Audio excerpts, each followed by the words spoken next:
And this afternoon, the final.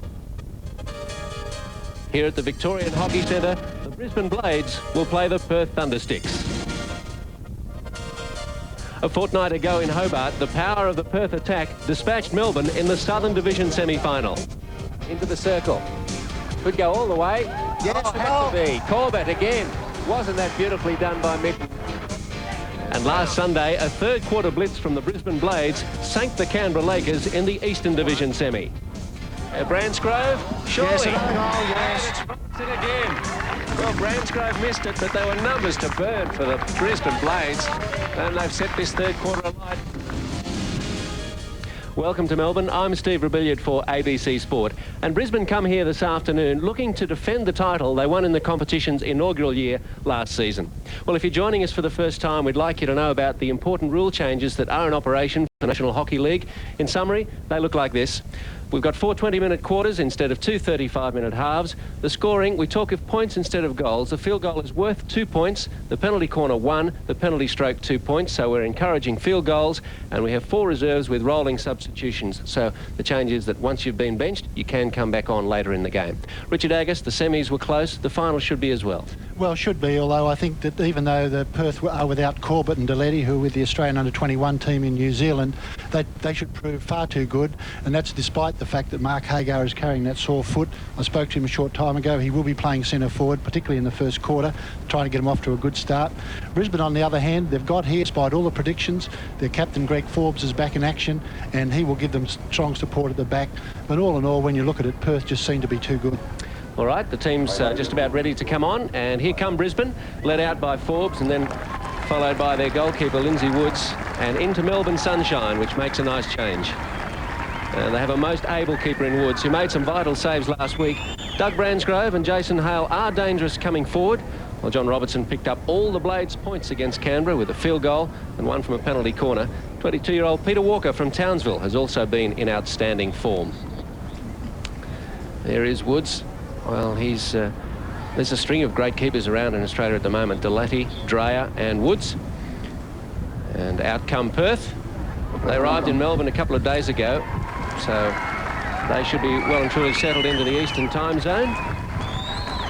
And looking forward to a good match today, and we hope to see the best from their attacking line. They will miss Deletti and Greg Corbett particularly, and they've nominated Carlo Di Giovanni to replace Deletti in goal. Still have plenty of stars though, notably Dean Evans, their skipper, and German Olympic gold medalist Christian Blunk. They won't be short of opportunities coming from the right either, with Grant Mitten out on that wing, while Ashley Kelly at the back had a fine game against Melbourne a fortnight ago. There's Dean, always has plenty to say. One of the characters of Australian hockey and a great player with a good hockey brain. And our umpires for the final, Ross Rideout from Queensland and Don Pryor from Western Australia. Ladies and gentlemen, please rise for the national anthem.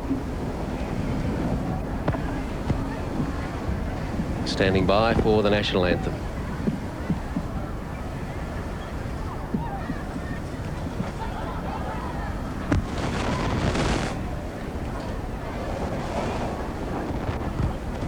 Had a break in the tape last week. I'm guaranteed it won't happen again.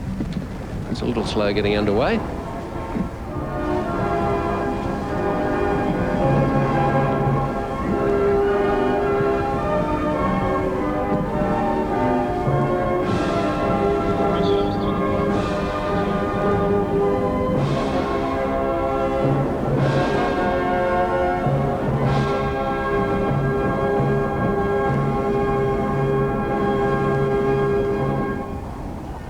Given the monsoonal weather that Melbourne has enjoyed over the last few weeks, the spectators came with their umbrellas expecting to keep the hail off, but we've got a very strong breeze that thankfully I think is going to blow away those thunder clouds, and it is quite warm in fact in this sunshine down here at ground level. And with me on the sidelines this afternoon, Australian Olympian, silver medalist from Barcelona, David Wansborough. David, good afternoon.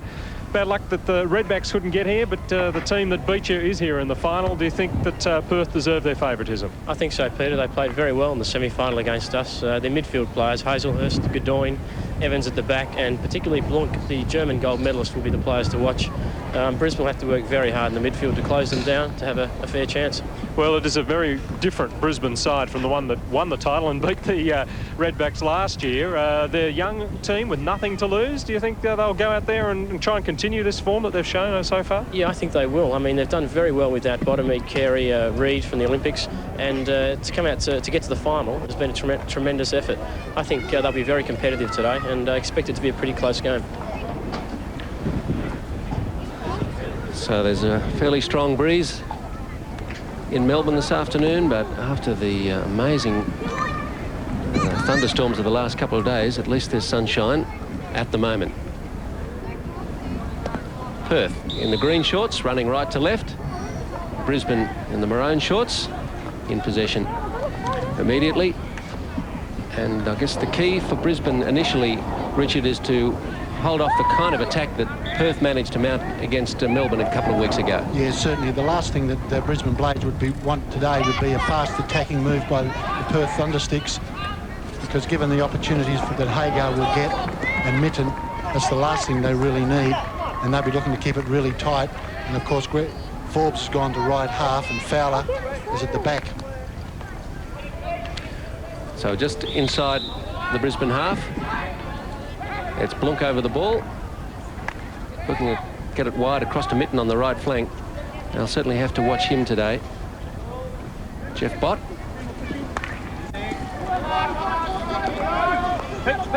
Neil Horgood, coach of the Brisbane team, he'd be very pleased that his team, a very young team at that, has been able to get to this final. Despite all the predictions to the contrary, he's done very well to get them here. Of course, in the final, anything is possible. Evans, Perth captain, pushes forward for Hazelhurst.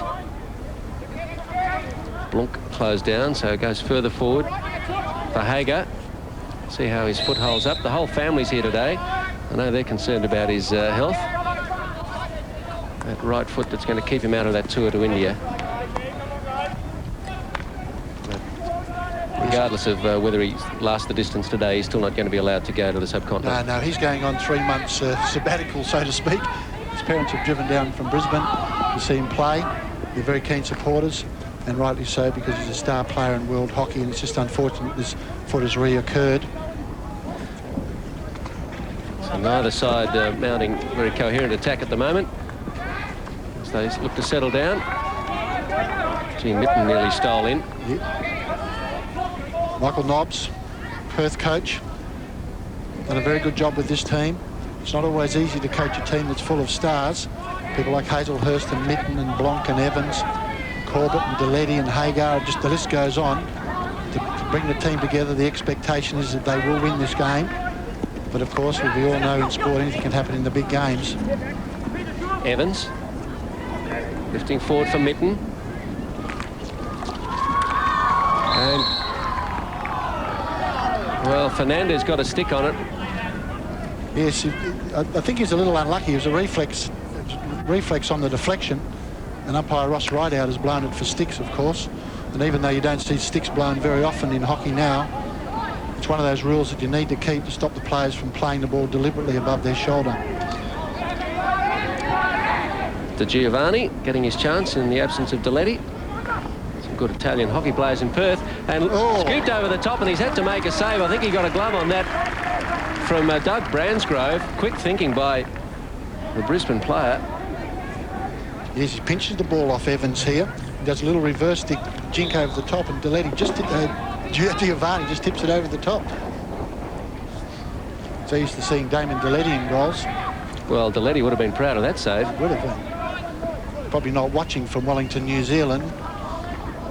Evans, Hazelhurst. Lost it again. Robertson, goal scorer from last week. Evans, the crucial tackle. Well, good idea for Mitten, but was well ahead of him. Great skill by Paul Godoyne, the 17-year-old schoolboy that we've talked about in Hobart, who played very well for the Perth Thundersticks, playing at right half. Here he is again. Hazelhurst, midfield. Blanc's on his left. Here he is. Let's see if he plays a more attacking role today. Blanc has A lot of talk about whether he'd be tagged. Hager waiting for it. The pass couldn't reach him. Kermode. Good tackle from Greg Brown, but it'll be Perth's ball. Kelly comes up. All the Perth players in the Brisbane half. They're pushing forward, Richard. They are, and of course Brisbane are just playing quite defensive at the moment, trying to make sure that there's not a lot of space up the front for this fast-moving Perth forward line to get going. It's interesting with Christian Blanc. He would be that used to man-to-man situation, and I suppose he's going to be very pleased that he hasn't got Jay Stacey out there today.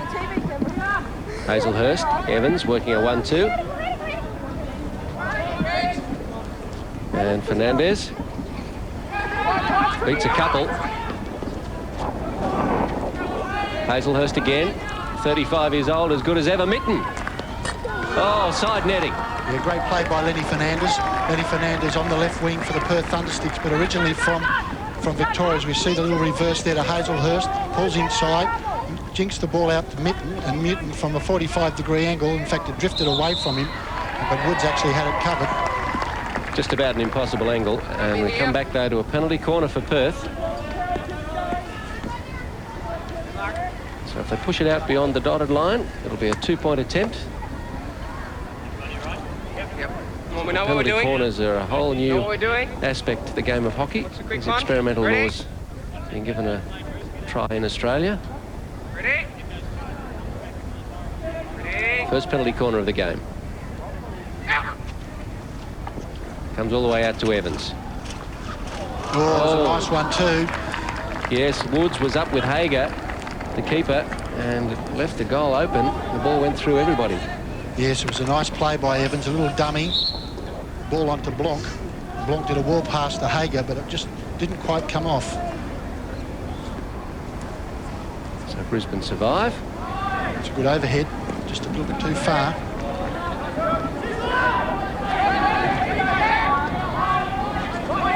Kelly, Evans,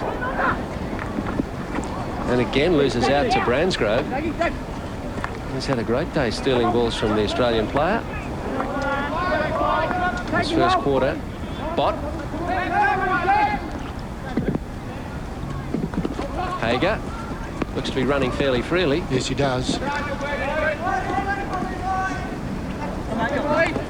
a question about how much he'd be used today. They assured us yesterday he would start, and sure enough, he's on the park. Yes, Michael Nobb spoke to me during the week about. He rang me actually asking whether he thought that Perth should start with him or bring him on. And they were in a real dilemma about whether they should, which option they should go for. They obviously decided to go with him. Goodwin over there with Mitten. There's Hager's right foot, the one that kept him out of the Olympics. So tragically, although turned up chance. A good save in the end from Woods. Come well away from his goal. I was going to say Mark Hager helped us out on ABC radio with commentary during the Olympics. Blunk. That was hit from outside the circle. It wasn't touched by an attacker inside the circle, and therefore it's a 16-yard hit by Ross Rideout.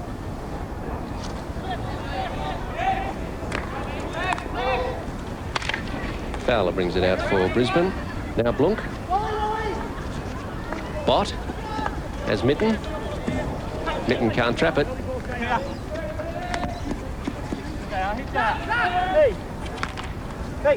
Yes, Perth will be looking for Mitten to get hold of some of those passes. He's had 2 or 3 really good opportunities, and only something has come from one of them.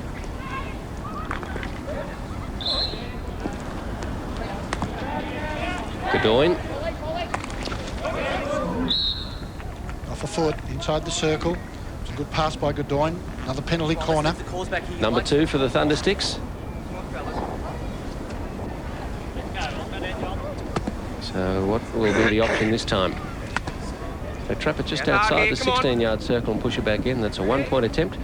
We'll do a fuller explanation for you a little later in the game about this new penalty corner system. Again, out to Evans. Hager, good shot. Well blocked by Lindsay Woods. And cleared. Certainly was nicely worked again, the penalty corner. And here we see the ball pushed outside the circle, dummied over, goes through to Evans. stick stop by Hager and smashed, but again Woods was there. It's with Brisbane on halfway. John Woodley loses out to Jeff Bott. Mitten. Oh, he's great to watch. Hager goes right across. Yeah, it was behind Hager, and Fernandez missed it as well. Yeah, a little lazy by Lenny Fernandez there. Just hung his stick out, hoping the ball was going to sit on the end of it. Got to pay more attention to those traps in the circle. And of course, as we predicted, the Perth Thundersticks are right on top. The forward line from Brisbane have hardly had a touch as yet, except for that one opportunity created by Dougie Bransgrove. There's another chance. Brisbane putting a lot of pressure on the Perth passes, and they're winning a few interceptions. Robertson this time loses out to Perth, though. Jeff Bott on halfway. Hazelhurst. Now Hager. Tackle. Yes, ran into Robertson. And Bruce Robertson will take the hit. De Giovanni watches it go. Well, he's thrilled to bits to be getting this opportunity, De Giovanni. He's understudy to Damon Deletti, one of the best keepers in the world. You don't get too many chances, but with Deletti away, here he is. The best thing about Giovanni is he's been at training all the time. His attitude has been fantastic. And forward come Perth, Mitten. Yes, he was blocked. Playing the advantage, and Mitten couldn't keep it in from the back line, so they'll take the free hit just outside the circle. Mitten takes it quickly. Hazelhurst, reverse stick to Blunk. Air swing. You get the feeling that if Perth get 2 or 3 points at this stage, the floodgates could open, because it's very hard to see the Brisbane Blades team get back into the game. They just don't seem to get hold of the ball in their forward line. Brisbane don't have the firepower up front, but at the back and Lindsay Woods, they've got a great keeper, so if they can frustrate Perth for long enough, they'll be in it. Absolutely, and I'm sure that's part of their plan. One of the problems the Brisbane Blades have since last year when they won the inaugural National Hockey League final, they've lost Graham Reid, who's playing in Amsterdam. Mark Hagar's now playing for Perth. Ashley Carey played for Hobart, and so there's players playing all over the place, but not for Brisbane. And of course, this young team has done very well to qualify. So Perth pushing into the circle. Shot from Bott. Deflected up, so it's another penalty corner. Will be the 3rd penalty corner for the Thundersticks.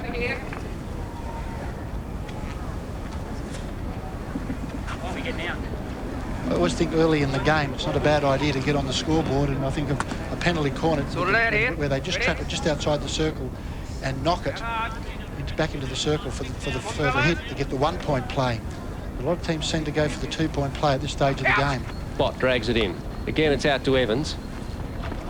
Evans and Hager trying to cook up something, but the obstruction. And it's Brisbane away again. Greg Brown coming forward. He'll get the free hit. Just inside the Perth half. They haven't been here a lot since the opening couple of minutes when Bransgrove nearly stole a goal. The play. Bransgrove. Evans. Free hit just outside the circle. Umpire Don Pryor believed there was an obstruction there. Forbes. And Evans had to make the tackle. Bransgrove right behind him. Goodwine's lost his boot. He's got one wet right sock. Jeff Bott.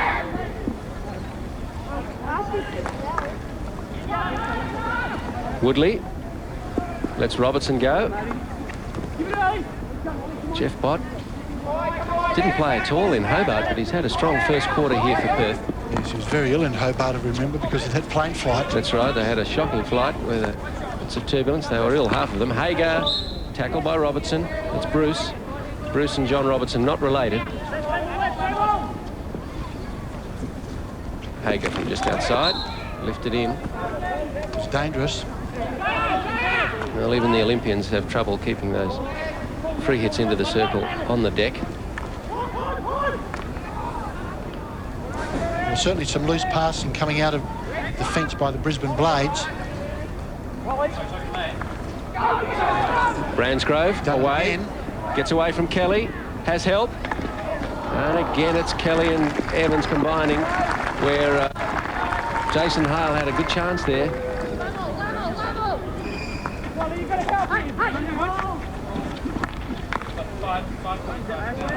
Dean Evans. And Cameron Fraser warming up, yes. He's a talented youngster. Set up a couple of Brisbane's best moves last week. Bransgrove gets away from Evans. Penalty corner, he kicked it straight over the back line. Beat Evans and Kelly. Getting in all sorts of trouble. You see the pass here from Peter Walker. Well trapped by Dougie Bransgrove. Has a shot from the angle. Di Giovanni kicks it straight over the back line, so it's a penalty corner. Now, full credit to Dougie Bransgrove. He's pinched the ball off the Perth Thunderstick defenders 3 or 4 times, put them under pressure. Doug Bransgrove, 23-year-old. Robertson on the bench. Bransgrove is okay. He was injured for a moment. First corner for Brisbane. Greg Brown over it. Go 1-point attempt. And saved by Di Giovanni. Well, Carlo's having a dream debut. Long corner. They're not out of danger yet, Perth. Maybe this time Evans.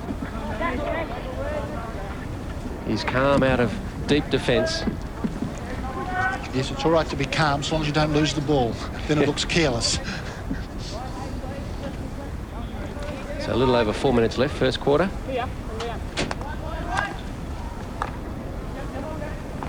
Territorially, it's Perth been dominating. They've got nothing to show for it on the board, though. Still 0-0. Blunk. Oh, nice turn. Into the circle. Can shoot. Little deflection. That was a classic demonstration of how the new obstruction law is interpreted. You can virtually do anything once you've got the ball now, so long as you're not barging or pushing your way through people.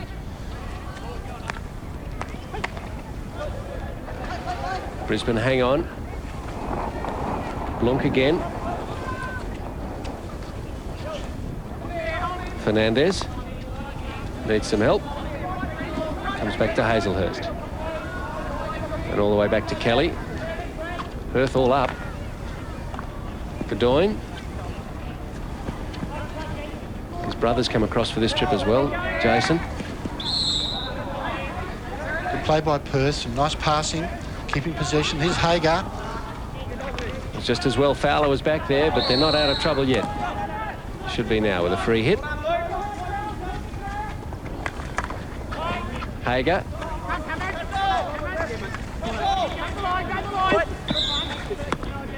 So it's interesting that Cameron Fraser's gone on to the left wing, and yet he was so effective last weekend in Newcastle on the right-hand side. Well, I wonder if they're worried about Mitten or Hagar over there. We can set out with a marking job, maybe. Yes, probably, or Godoyne, who's been causing a little trouble in the overlap play, like we see right now. Got all the skills. 17 years old. Centres it. It's blocked by the Brisbane defence once more. Fowler there. Umpire telling the players to get back their 5. Godoyne takes it smartly. Now Fraser. Careless. Evans intercepted. When they could have been on the fast break, Brisbane. Yes, should have been too, because Cameron Fraser's pass was just a little soft. Mitten takes a tumble, earns a hit. 2 minutes to go, first quarter. And Brisbane need to score after the domination they've enjoyed in this first period. Mitten sends it in, blocked by Peter Walker. It's very obvious that the Queensland Brisbane coach Neil Horgood, formerly played for Queensland, of course, has asked his players to be very, very tight in defence, particularly in the first quarter, to make sure that Perth don't get this early breakaway. And with 1 minute 40 to go, it certainly worked to date. I know you feel perhaps Brisbane might have the legs on Perth, and if they can stay with them, that extra fitness might help them as well. Yeah, I have to agree with that. They're a younger team. A lot of the Perth players have had a long campaign with the Olympics. Blunk. Straight to Fowler, though. Brown. Over halfway. Oh, he's beaten 3 or 4. Might have pushed it too far this time. Evans closes in. Deflected off Evans' stick, so it'll be a long corner. Players are aware how much time is left. Some 50 seconds. And over the back line, gee, Perth defence looking a little fragile there. Certainly did, very untidy. Forbes. Bransgrove was there. Evans got a couple of important touches. Hager. Here come Perth. Yeah, too many passes. Push in the back, and he'd be lucky if he doesn't get a card. Blunk gave Hale a fine how do you do there. He's got away with it. Yes, he has a reputation for that already in the National League. He's big and strong and doesn't take any nonsense. He just couldn't quite pick it up on the replay, but he certainly gave him one right in the back. Very lucky not to get a card.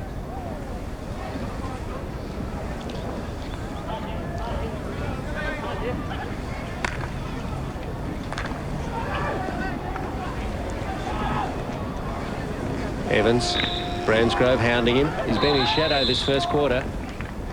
And that is the end of the first passage in the National Hockey League final. And Brisbane have done the job holding on in the face of great attack from Perth. And survived 3 penalty corners, 3 two-point attempts and one point. Brisbane just had the one go. So it's been mostly Perth, but it's still 0-0 at quarter time. Here's Peter G. Well, David, Wandsborough Perth have dominated territorially, but how can they turn it into points on the scoreboard? At the moment, Peter, they don't look like they're getting in behind the Queensland defence. A few times Mitten got away on the right-hand side and got a few balls across, and they look dangerous, but generally they haven't really looked like scoring.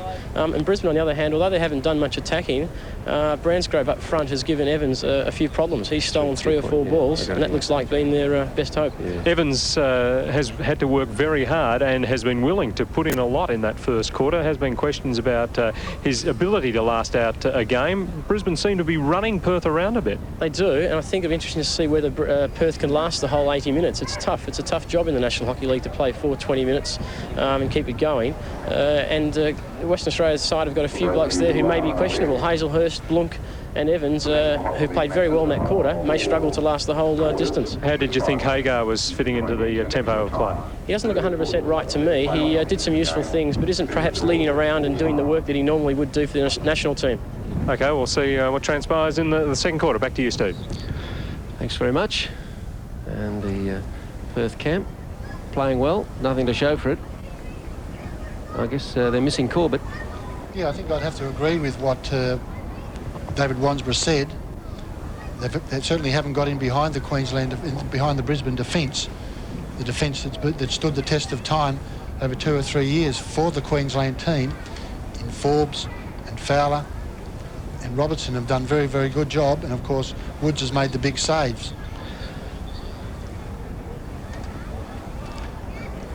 Pass from Hazelhurst. And this certainly, he should have shot straight away here, Lenny Fernandez. As the ball is cleared, as soon as he made the trap, he should have dropped the shot. Brisbane would be well satisfied with their defensive effort particularly, and they've nearly stolen a couple of goals. How often do you see that? They withstand pressure and then at the other end nearly snatch one. Penalty corners in that first quarter. Well, let's have a look at how they work. This is for a 1-point penalty corner attempt. Ball's dragged in from the back line, stopped outside the first circle, then pushed inside, and then the attempted goal can be made, and if converted, it's worth 1 point. For a 2-point attempt, it's pushed out another 5 yards at least past the dotted circle, pushed inside the main circle again, and then the shot on goal, and if that's converted, that's worth 2 points. And as we said in the call, sometimes I think they go for the 2-point play far too often, particularly early in the game. I think as a coach, I'd like to get the one on the scoreboard and go for the 1-point play, which teams are traditionally used to doing. And I think in the first quarter, you'd have to say that the Brisbane Blades performed very, very well in the tactics and with inside their ability. Okay, Perth enjoyed territorial and penalty corner dominance in that first quarter. See, they were awarded 3. They all went for 2-point attempts on them and didn't convert any of them. Brisbane awarded 1 penalty corner, went for a 1-point attempt and weren't able to convert either. So still 0-0. And Giovanni, Richard, he's risen to the occasion. Yes, he had a very good save to make there from Doug Bransgrove early on. Then, of course, the penalty corner drive from Robertson. Those 2 very important saves. I mean, the shot from Bransgrove would have tested any goalkeeper. he was able to tip it over the crossbar. So he's done very, very well, and he'd be well pleased. But of course, he'd be looking for a repeat performance in the second, third and fourth quarters, and so finish the game with no points against. But I think at this stage, I think the point that David Wansborough made was that they need to get in behind the Brisbane Blades defence and put more pressure on goalkeeper Lindsay Woods. While I keep shooting from 14, 15 yards out, Woods has always got the time and because he's such a good reflex goalkeeper, he's got the time to make the saves. We can see Mark Hager there talking to the team. Christian Blanc looking on. And here it is, the penalty corner, goes outside the dotted line. Evans looks, traps the ball, so he knocks the ball in and it's trapped by Godoyne. But Woods makes an easy save because they're hitting from 15 and a half yards. And just make the point, we talk about yards all the time in field hockey because it's empirical measure. And of course, a lot of countries in the world that play hockey are still in yards and feet and inches. So if any of the young children out there watching, that's why we're talking in yards and inches and so on.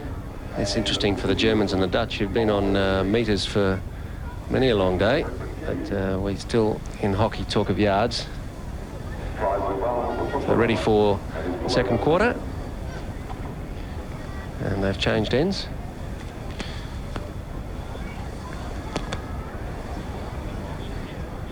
Mark Hager over the ball.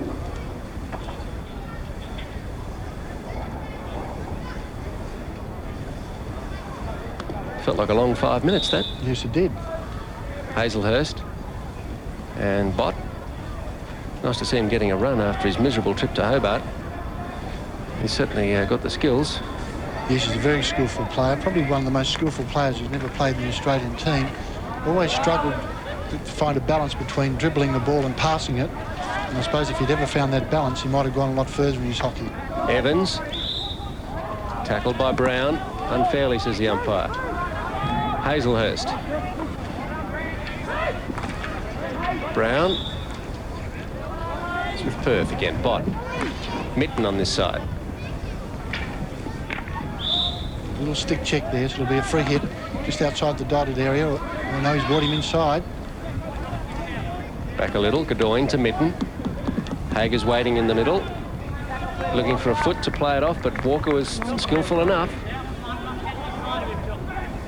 Yes, Peter Walker played well last week in Newcastle. And off a foot in the scrimmage.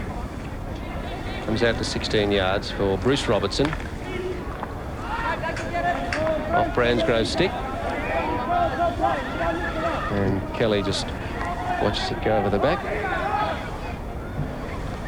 It's an interesting reading from Christian Bluck that often don't play with ball boys in Germany, and ball boys certainly speed up play. Yes, they do. They like to play at a nice slow tempo. It's pretty social, a lot of the hockey in Germany. They like to play at their pace, and so it's one of the reasons why they had all sorts of trouble playing Australia in the mid-80s. The tempo of the game speeded up by the synthetic pitches and the ball boys, and of course the speed at which Australians like to play caused the Germans all sorts of problems, but now they've adjusted to that. Forbes. Hale. Kelly had to jump out of the way, stop it hitting his feet. Did that well enough. Perth still trapped in that corner.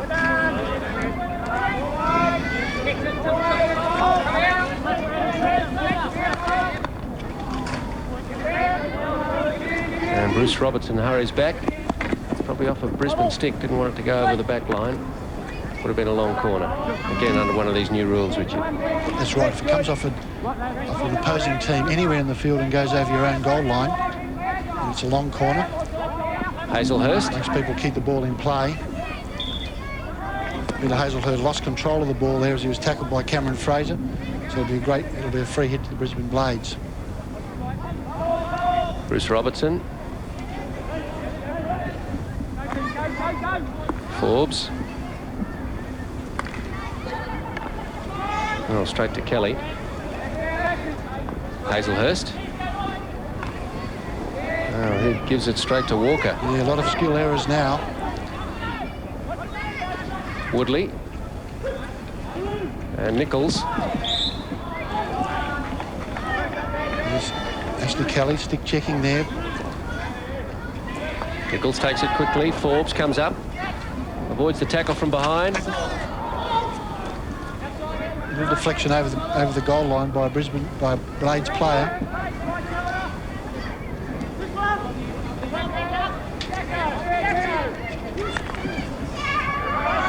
A lot of hitting in the game, yes. Pace has slowed down from the first quarter, yes, Richard. they've certainly gone into a lot of long hitting. I don't know why.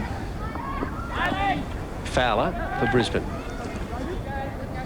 Again a long hit, this time a scoop.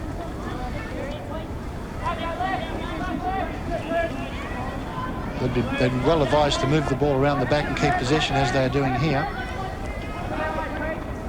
Evans losing out to Bransgrove again. Nichols. Bransgrove has obviously been studying Evans and watching him on the replays because he's picked him off several times. Brown. Hale. Kept it in. Cross. Bransgrove was waiting. A very weak shot from Woodley. Oh, and a nice bump between Mitten and Walker. Both got up okay.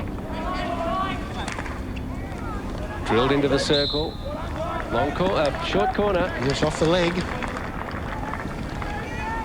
So second penalty corner to the Brisbane Blades.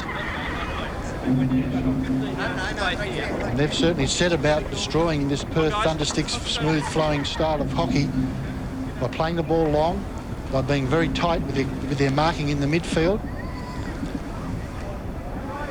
So to Giovanni to be tested again.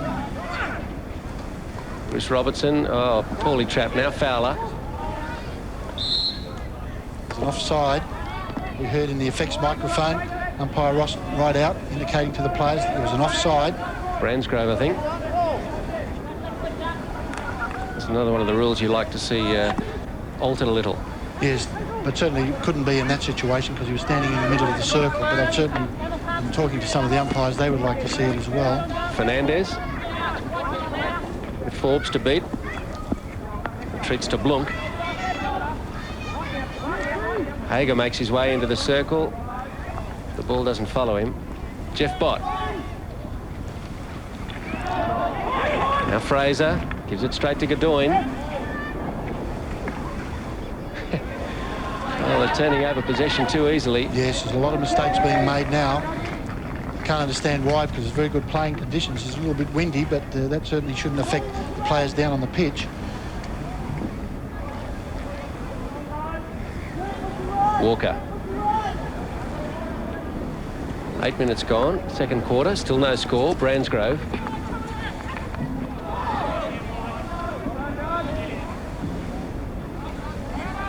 Off Dean Evans, so it's a long corner. Bransgrove waiting at another long corner, other side. Hale goes over. Forbes. Evans. Safe as always. Well, safe as mostly. It is. She's normally very safe, deep defence. Of course, she has the experience to adjust after making one or two little mistakes. Unfortunately, Brisbane didn't make him pay the full penalty. Yes, it's interesting that if this had been an Aussie rules game, he probably would have been dragged off by now and replaced. They don't tend to do that in hockey, although even with the new rule, the new substitution rule. Well, he's the captain. It's wouldn't do a lot for team morale if you'd pulled him off in the first quarter. Fraser. Hasn't worried a couple of Aussie rules football coaches I know. Woodley and Fraser trying to get something going in the left corner.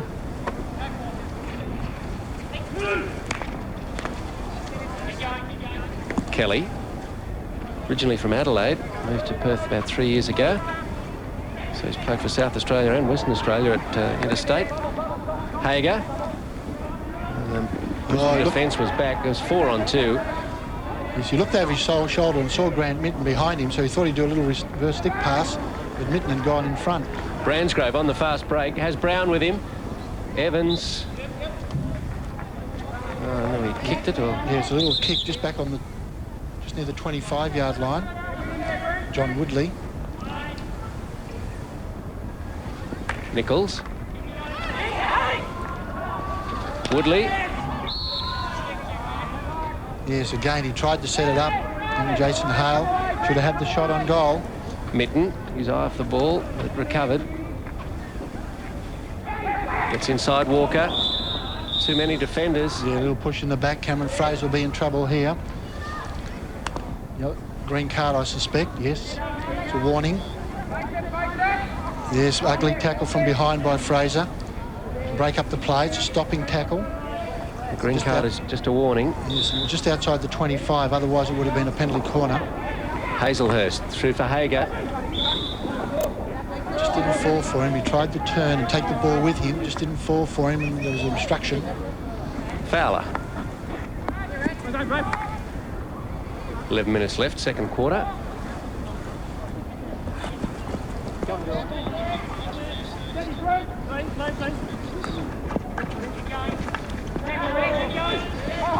Blunk. And a good tackle again slows down the Perth attack. So sure David Wansborough would wish that Perth had played this poorly against them. David? Yeah, I don't know if they're playing that poorly, Steve. I just think that they're struggling to come to grips with the work rate of the Brisbane side. I really think Perth have got to look to perhaps move Evans up into the midfield because he's done some great work in defence. But at the moment, they're not going to win the game with him back there. So I'd like to see him move up into the midfield and play alongside Blunk and Hazelhurst. But at the moment, the Brisbane boys are doing particularly well, and they're right in this. Oh, yes, David, I'm sure they're enjoying their tag as underdogs too, coming into this game, even though they're the defending champions. Always lifts aside. Blunk. Hazelhurst. Some of the passing has really been quite poor by the Thundersticks in this quarter. I'm sure Coach Michael Nobbs won't be happy at quarter time if they go in at 0-0.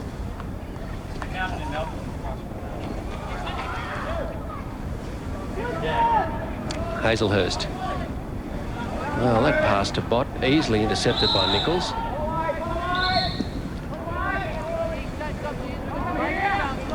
Brisbane just have them worked out, Richard. So many passes are being misdirected and intercepted.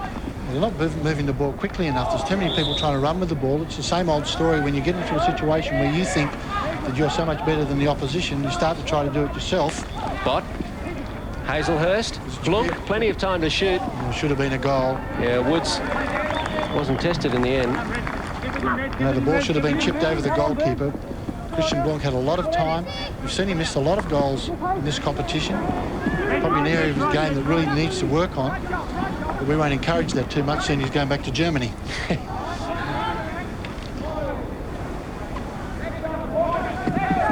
Godoyne. Mitten. Again, the Brisbane defence well marshalled. Fowler. Long corner. I guess he wasn't controlling it. Didn't rule it was deliberate. Bott. Oh, that waited to be put in. Fernandez was closest. Forbes. They're quite happy to get it up the other end and away. They've come here to win this final. They're not really interested particularly in playing anything other than that hockey that will help them win this final. You can't blame them for that, because if they try to match the Thundersticks with skills, they'll be in all sorts of trouble. And this young team from Brisbane have done a lot of hard running and defended very resolutely. Clement, Robert Clement, warming up for Perth. That's not surprising because he's played very well in this competition. An underrated player, in my opinion. Hazelhurst to Bott. Hager. Bounces out to Blunk. He pushed him in the back. Brett Nichols went to make the pass, was pushed onto the ground by Hager. Robertson wide to Forbes. Good trap. Hale. Greg Brown.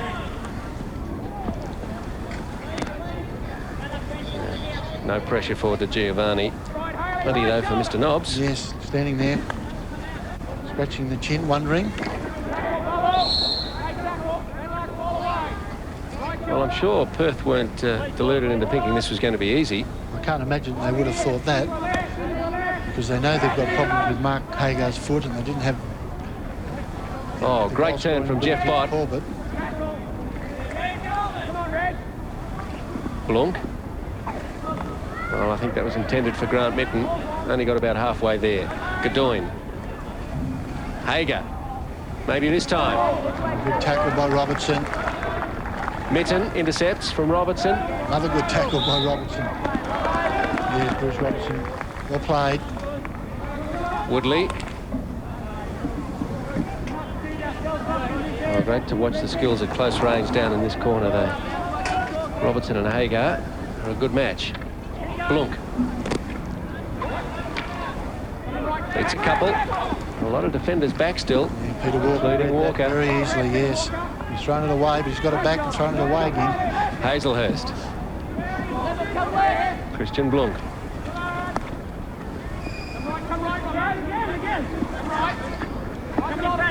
Out here with his new wife, but it's no honeymoon today. A bit lucky then, I thought. Yes, he's out here for 6 months, the German gold medalist. Hazelhurst. One of the things that Michael Nobbs could look at is putting Paul Godoyne into the forward line. He's young, he's got the legs and he's got the skills. Another very ordinary pass by Greg Brown, deflected over the goal line. So Forbes take the long corner.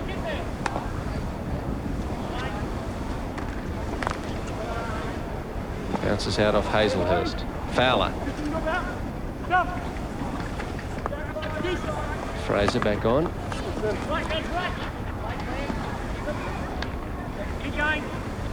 Blunk. Hazelhurst. Back to Evans.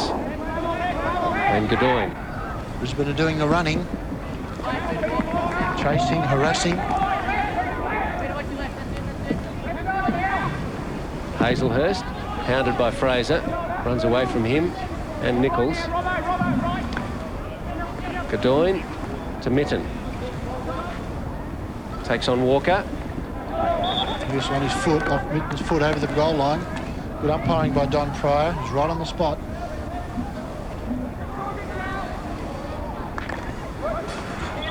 Well, Brisbane Blades in the earlier rounds of the competition scored 70 points and had 24 scored against them. Perth scored 110, so 40 more, but had 83 scored against, 3 times as many points scored against them. So Brisbane's defence never questioned. Bransgrove.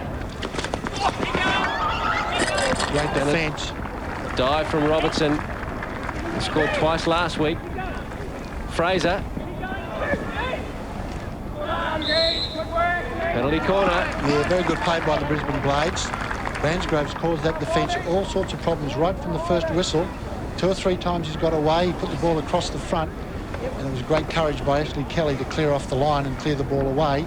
It went straight to Fraser, who beat Blanc into the circle for a penalty corner.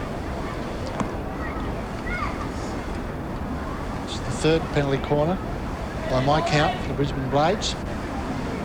I suspect they might go for the 1-point play here. Robertson waiting for it. It goes out to the 2. Fowler. Fraser. Forbes. Comes to nothing. Didn't have the close-in skills to work that variation. Evans up to Jeff Bott. Couple with him.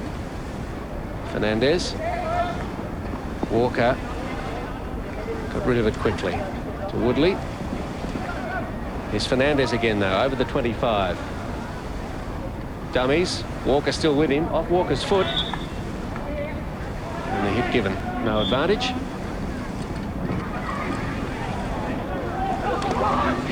Couple of minutes left. Second quarter. Blunk brings it into the circle. Great strength. And into the body of Woodley. And dangerous play. Knocked up in the air in the circle. Umpire Don Pryor is right there. What strength by Blanc. Trapped the ball on his foreslip and dragged the ball over a metre to eliminate his opponent. Clamped down on the ball before he flung the ball towards the net. Of course, that brought about the error. So a chance again for Perth. Come on, ready? Ready? To get on the scoreboard and avoid the wrath of Michael Nobbs at half-time. Went too early. The Brisbane defence. Fowler And Forbes back now. Bott to drag it in. Out to 2-point range. Hager hits it. Not much on it. Didn't quite get hold of it. It's good courage by Darren Fowler.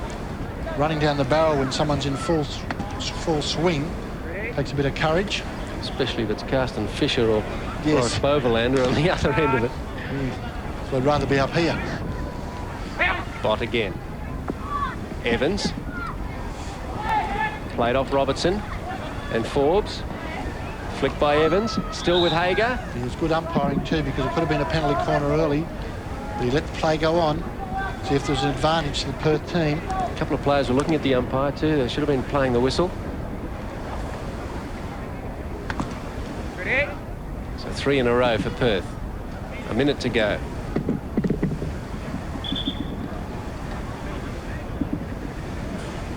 Mr. Jay Stacey immediately to the control. Again out to Evans.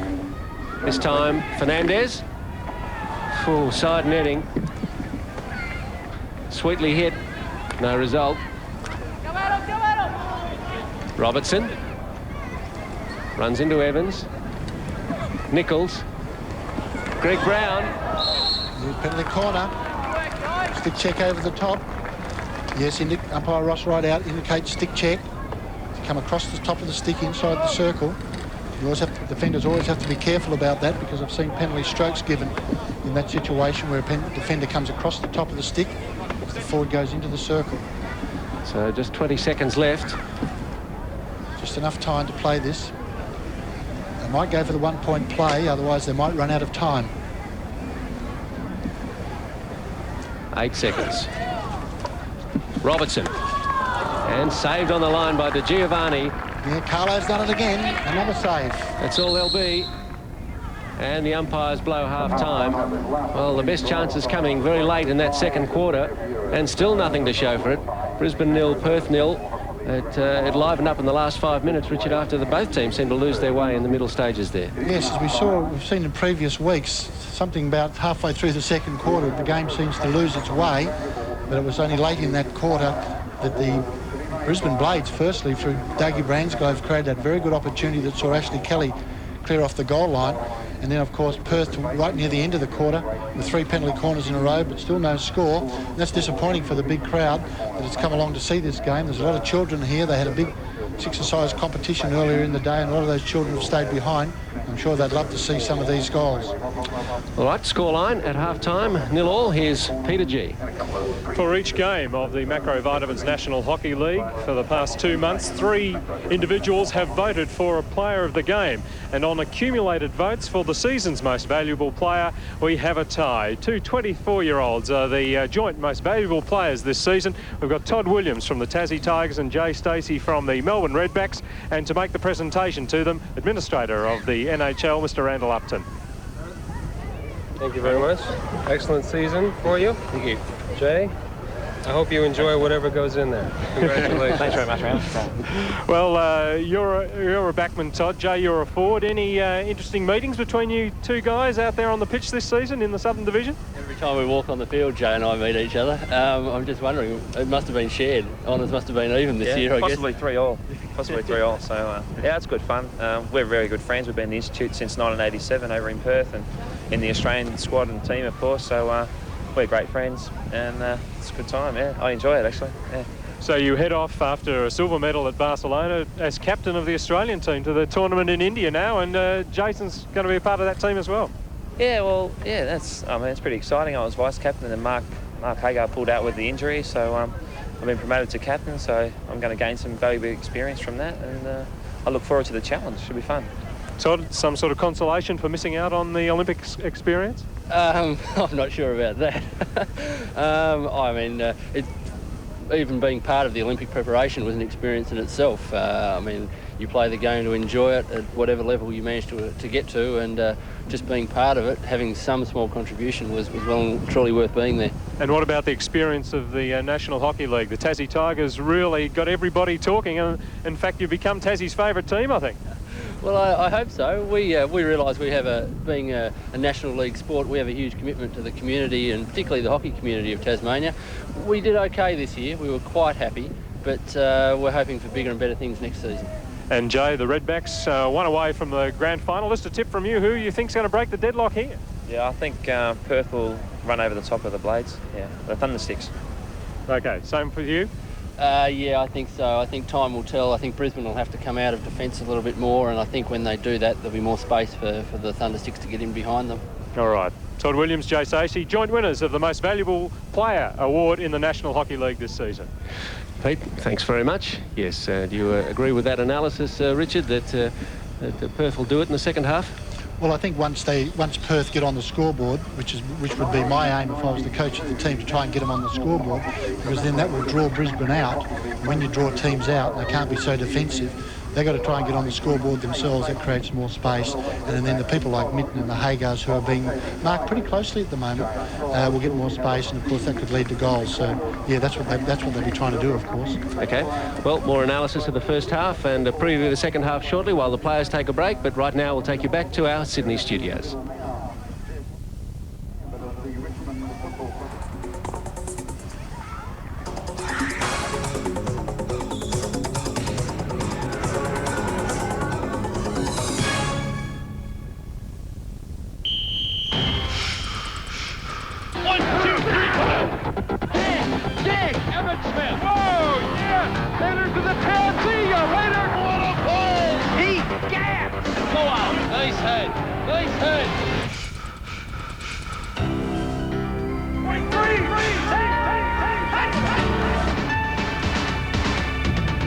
Experience American football with Don Lane, 11 o'clock Tuesdays. The summer season of Australian Baseball League is on. Follow your local team around the country on ABC. Our top commentators bring you the heat, the excitement and thrills of games throughout Australia. There's highlights at 10 Sunday morning. But to catch the whole game, watch ABC 11 o'clock Thursday for Australian Baseball League. Summer in Australia wouldn't be the same without cricket. And ABC Books has two great new releases. The doyen of Australia's cricket commentators, Alan McGilvray, examines the sport's great leaders in Captains of the Game, while Australia's premier bowler, Craig McDermott, gives his own account of an ABC shops, ABC centres and good bookstores. Good afternoon, Your Majesty. Meet Gordon Brittas, new manager of the Leisure Centre. Has he given his talk to the staff yet? Yes.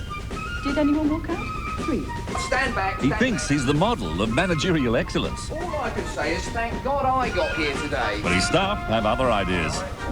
Which one of you is Brittas? How can I help you? The Brittas Empire begins 9:30 Monday. I think trying to determine if there's other life in the galaxy is a quest. In October of this year, American space agency NASA launched the search for extraterrestrial intelligence. Revolutionary signal analyzers are now connected to some of the world's finest radio telescopes in the first major attempt to eavesdrop on the galactic party line. Scientists are confident certain sightings can't be ignored. Are we alone? We're about to find out. The search for extraterrestrial intelligence, 8:30 Wednesday.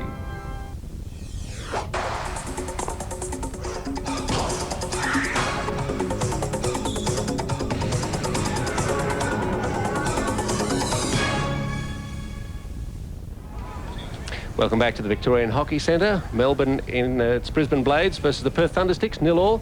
Melbourne turning on quite a nice day, but no goals so far, Richard. But perhaps near the end of that second quarter, Brisbane had the best chance. Yes, it was very disappointing from a spectator's point of view, but this should have been a goal. As we see the ball played to Dougie Bransgrove just outside the circle. He pulls around the defence, a little reverse stick across. And as we go here, you'll see Christian Blanc actually push Greg Brown into the back of the net, and the ball's lying loose. And then we see a great piece of clearance by Ashley Carey. And here we see it on another angle.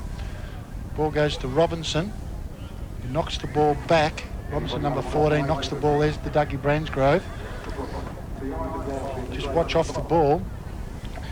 As we see the German Christian Bronk. There it is there. They go for the ball.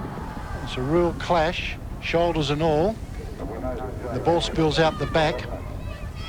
And they're a great piece of defence by number 13, Ashley Kelly, as he clears the ball away. That probably should have been a goal by Brisbane Blades.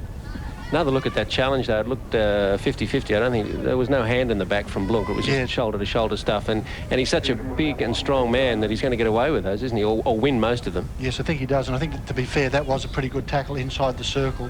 But as we've seen throughout this competition, he doesn't mind putting the old hand in the back. So we've got a right to be suspicious. OK. Well, the penalty corners in this match so far, and Brisbane have been awarded 4. They've gone for 2 one-point attempts and 2 two-point attempts. And Perth have been going after the 2-pointers all day. Richard, you felt maybe they should have tried for a couple of one-point conversions early in the game to at least get on the board. Yeah, I'm a great believer in the old bird in the hand's worth 2 in the bush. And you've got people in the team who are used to doing the one-point play. And I'd certainly be going for that and getting maybe 1 point and then getting another one-pointer. That'll draw Brisbane out, as I said before, create the space, and then the game will open up a bit. But while it stays at 0-0, and Brisbane just always feel as if they've got a chance, and then we could see a repeat in the third quarter until we get some points on the scoreboard. OK, so still 0-0. I wonder if David Wansborough's got any cures for our deadlock. Well, David, what do you think the Perth coach, Michael Nobbs, might be saying to his players? Neil Horgood's got his out on the park. They're in the dugout over there in Perth. A few worried faces. Yeah, I think they'd be fairly worried. They came into this game with a tag of favouritism, as we did against them in the semi-final. I imagine Michael will be trying to get his players to try and string some passes together in the midfield to try and open up some chances up front. At the moment in the midfield, they haven't done a whole lot. Blunk hasn't really been a factor. He's been defensively OK, hasn't done a lot attacking-wise. I really think that the move of Evans to the midfield is needed if they're going to get back into this Perth. At the moment, it looks to me like Brisbane are doing all the running, the chasing. If they continue in that fashion, I wouldn't be surprised to see them turn up winners here. This Bransgrove has looked like the striker most likely to poach a goal, but Perth look the more likely to score from the penalty corner situation. Were they looking to win a few more of those? I think so. That's a good point. Their corners look very good, and Brisbane have done very well to defend them so far. Perth have put a bit of time into their corners, and if they get a couple in the last quarter, then you expect to see them score. I wouldn't be surprised to see Blunt go for a flick or a hit, or even Hagar. That certainly could become a factor, although Brisbane on their side have got a very good corner battery too with Robinson, so that may well be the deciding factor, the corners. We are in a bit of a bowl here at the State Hockey Centre, but most of the place seems to have been down the northern end with this east southerly breeze coming in. Any factor in hockey, this sort of wind? Sometimes you'd like to think that the weather had an influence, Peter, but I think it's really just come down to the attitude of the both teams, and Brisbane's attitude so far has been more desperate, and that's made them competitive. Funny weather all around the country recently, and of all places to get good sunshine for an important game, Melbourne. And as we look down, Lenny Fernandez looks like he's gone to centre forward. He's standing in next to Doug Bransgrove. And Mark Hager gone to inside right. They're trying to balance this team up. But I still wouldn't mind seeing Paul Ganoin go into the forward line, and because he's looked very sharp on the ball. So just about set for the third 20-minute passage. Brisbane again running left to right. Played out of their skins to still be enjoying a level scoreline.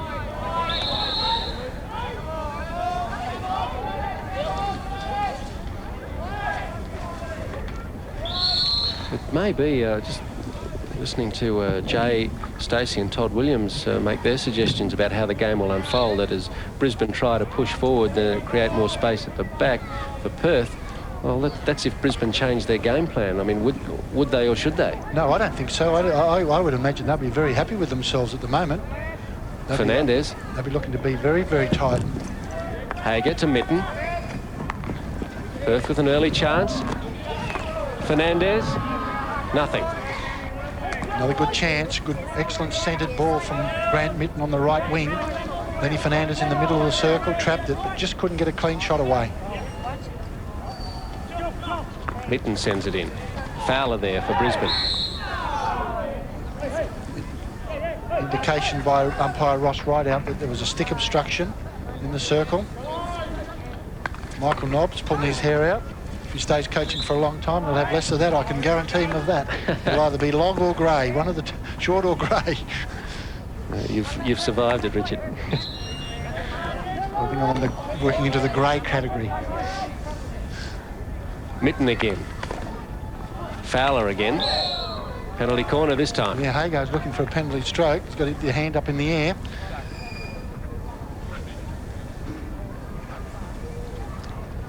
So it'll be interesting to see what they do go for the 2-point play or the 1 point here. They've had some very good variations. They just haven't been able to finish them off. Ready? No goals here. Come on, fellas. So 5 defenders back, including the goalkeeper, on the goal line.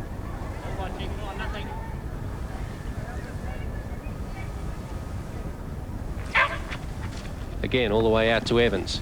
Hager shoots. Oh, just wide. The deflection off the boot of Lindsay Woods.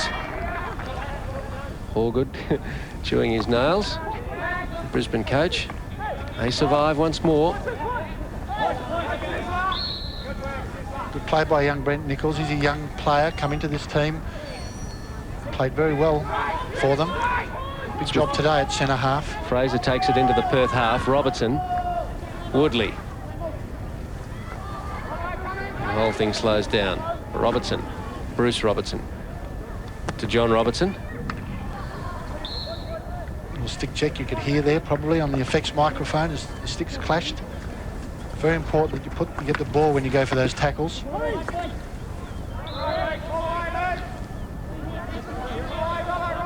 Hager. Looking for Mitten. Just didn't trap it. And difficult ones to stop on the run. Oh, Brown and Blunk threatening to have a go.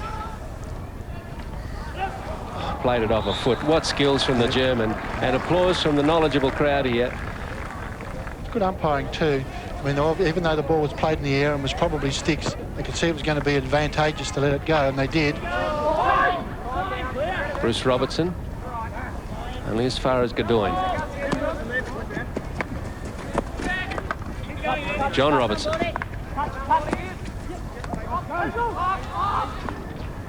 Hazelhurst straight across and through everybody. And Mitten was open on the outside of him, but he'd made up his mind he was going to Robbie Clements, who was also free.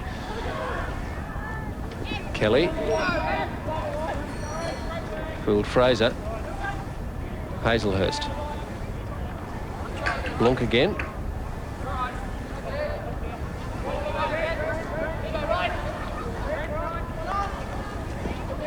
Hazelhurst again. Skills. Beat Nichols. Top of the circle with Hager. Gets very low over the ball. Mitten. Just about won it back, but won a penalty corner. He's just too strong for Peter Walker. He's such long reach and so powerful.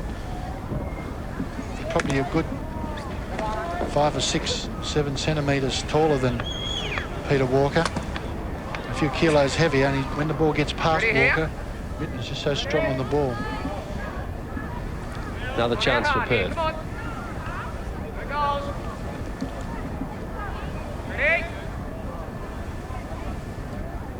Fernandez drags it in this time. Early off the line was Fowler. Hold him here.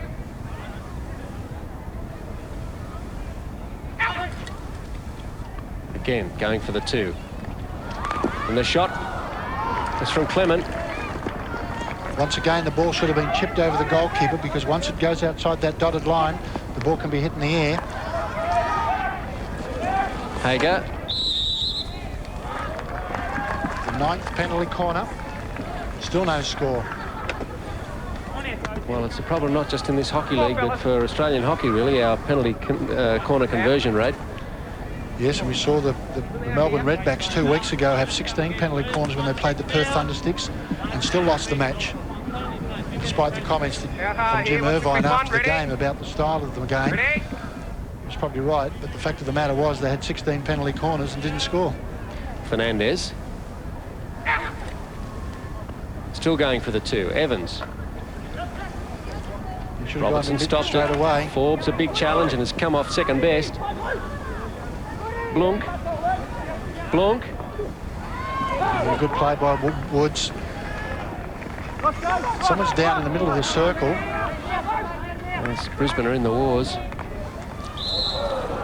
There was the deflection up on the edge of the circle. Umpire Ross Rideout indicating the ball deflected up in the circle. And there we see Greg Forbes. He's obviously Got a knock on the nose, or just on the forehead. The bridge of the nose, it's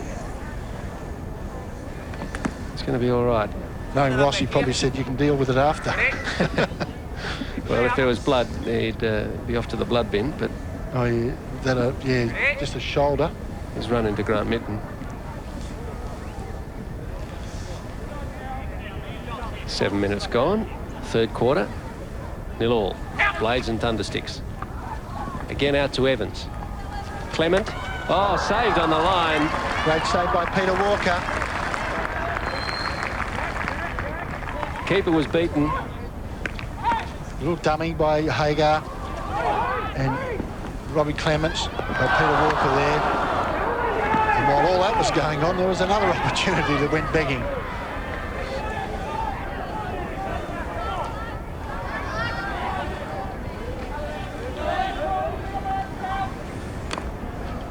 Fowler brings it out for Brisbane. Fraser has it.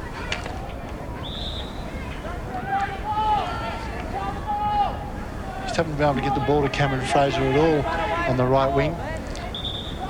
Full credit must go to Peter Commode, but when you think about it, Peter Commode actually hasn't had a lot to do either. Well, they've tried Fraser on the left wing in the first half. Didn't see much of it there either. Brown.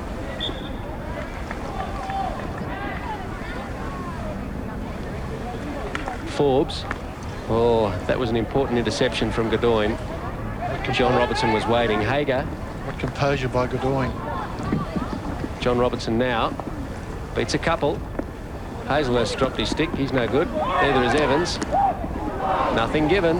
Well, John Robertson's not happy. Something obviously happened on the ball then. He's remonstrating with umpire Don Pryor, but it's gone for a long corner.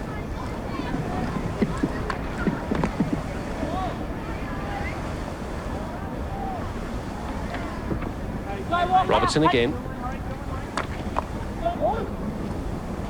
Off Hager's stick.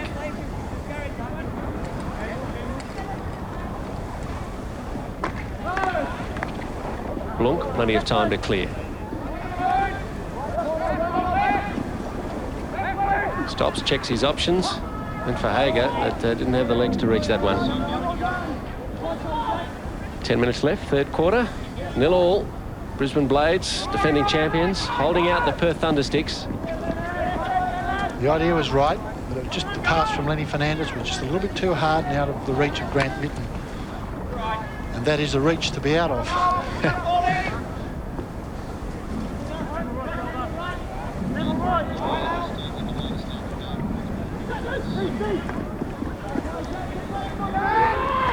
Brisbane through Nichols. Now Hazelhurst. Hager going surprisingly well on that questionable right foot. Mitten. Oh.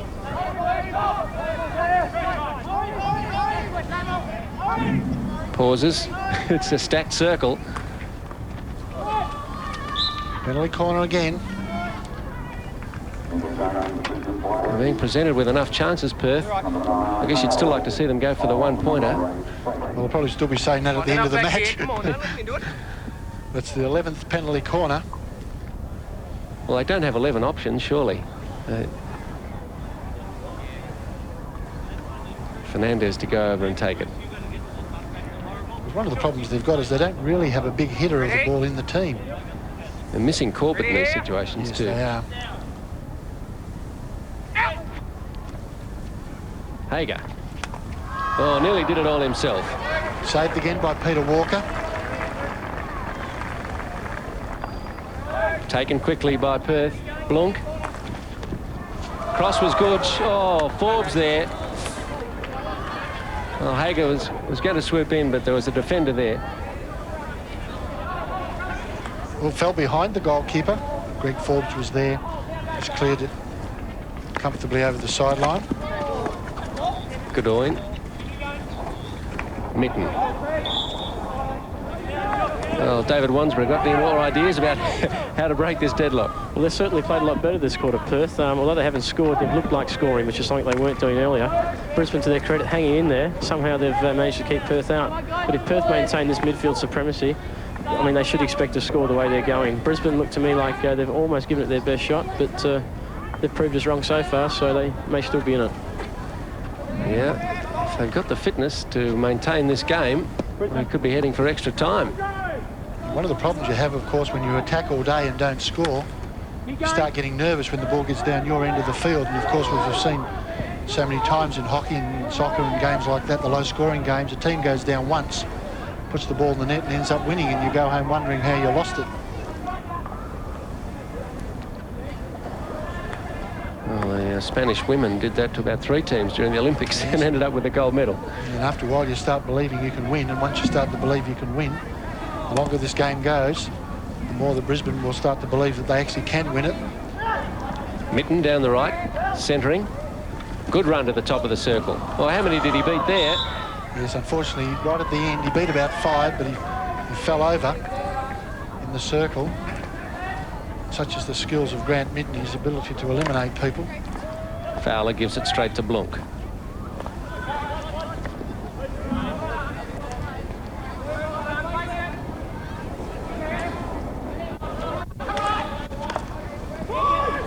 Nichols. Woodley.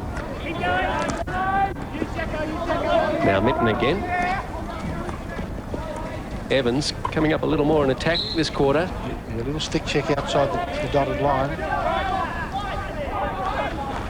Evans, and a little push in the back for Fernandez in the circle. Let go. Evans takes it quickly. Mitten. Deflection again. Great courage showed by the Brisbane defenders.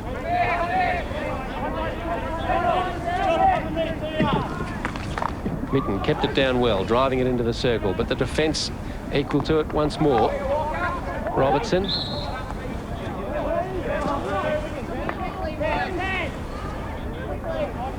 Still with Perth.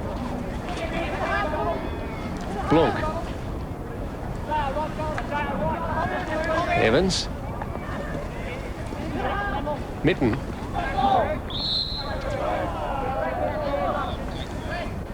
Well, maybe a change of personnel might do it. Yeah, Cameron Fraser coming back on again. Ball was lifted on the free hit, so it'll be taken back.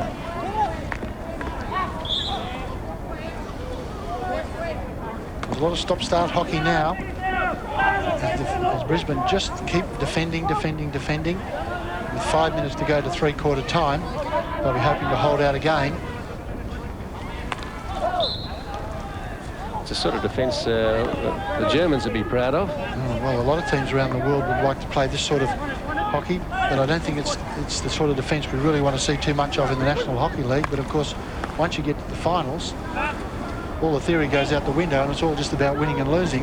Yes, your style is sort of driven by the consequences of the result. Yes. And of course, Brisbane have come here with one purpose and one purpose alone, that's to win the game. And that to date, the tactics have been very, very good. You can only play with the calibre of player you've got. Godoyne looking for Mitten. And the defenders were back there. Forbes. Woods made a telling challenge from the goalkeeper. And still 0-0. Under 5 minutes left, third quarter. Commode.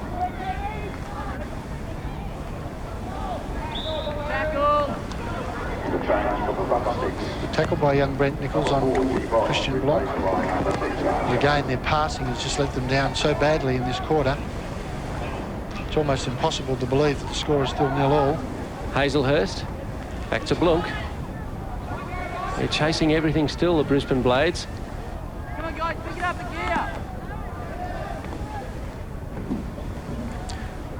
We've mentioned during the semi-finals that the four-quarter format maybe allows the teams to go a bit harder. Certainly Brisbane have done that in defence, chasing every pass from a Perth stick.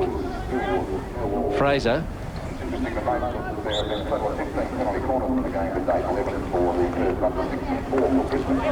Hale takes a tumble. Not 5 yards. Free hit again. Forbes, the Brisbane skipper. Offside, indicated by umpire Don Pryor on Dougie Bransgrove. Second time in the match. Fraser. Plenty of speed, fresh legs. Hazelhurst. Commode. Oh, too easily. Yes, too easily. Pass. Straight to Fowler.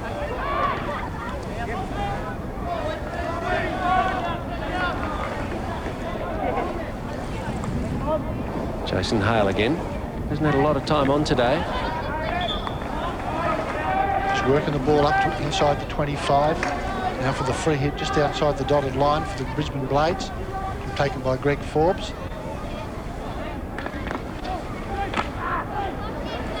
Hager. Releasing Mitten. He's got some space. John Robertson chasing him. Mitten's got the speed to beat him, but has to stop now.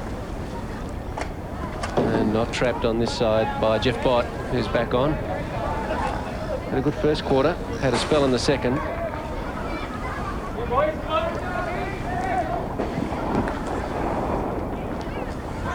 Evans. John Robertson, oh, you can't stop it with your foot. Gave it a kick, not with one, but with both legs. Ashley Kelly. Might have been deliberately let go there by Blunk. Yes, it was. Hazelhurst, good skills to avoid the ball. Little tap dance around it. Now gives it to Fraser, though. Come on, Adam, now. He's got away from Blunk. Plenty of pace from this young player. Hale and Commode. A little disagreement.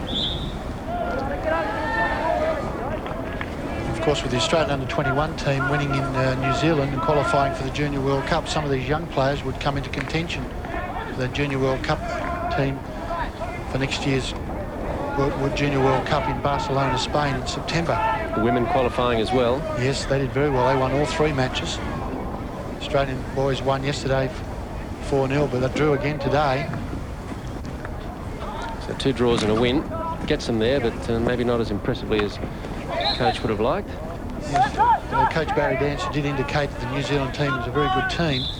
It's just unfortunate that either Australia or New Zealand were going to miss out from that Junior World Cup.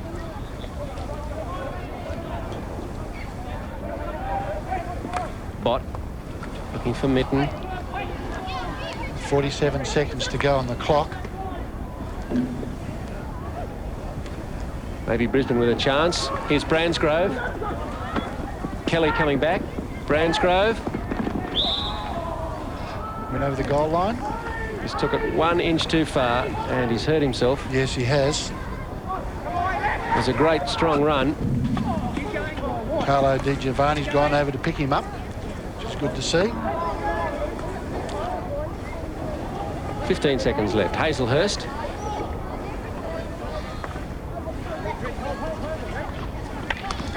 Here's Godoyne.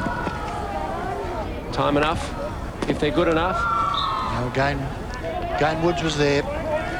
Dive from Fernandez will bring nothing, and that's the end of the third quarter. Well, Richard, I don't know, maybe as they get tired in the last quarter, there'll be some space opening up in the middle and hopefully at either end. Well, Perth only have themselves to blame. 11 penalty corners to the Blades 4. They've had every opportunity to put the ball in the net on a number of occasions, and it's still 0-0 at this stage. So, 20 minutes left in the game as they take 3/4 time break. Here's Peter G.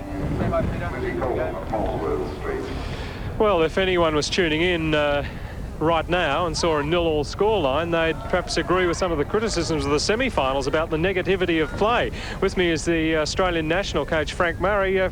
Frank, you couldn't question their endeavour, though. They just can't break the deadlock. Yeah, I mean, I think there's been over 50 penetrations of the circle, and yet no team's put it in the net. I think both goalkeepers have played very well, and Perth in that quarter did everything but put it in the net.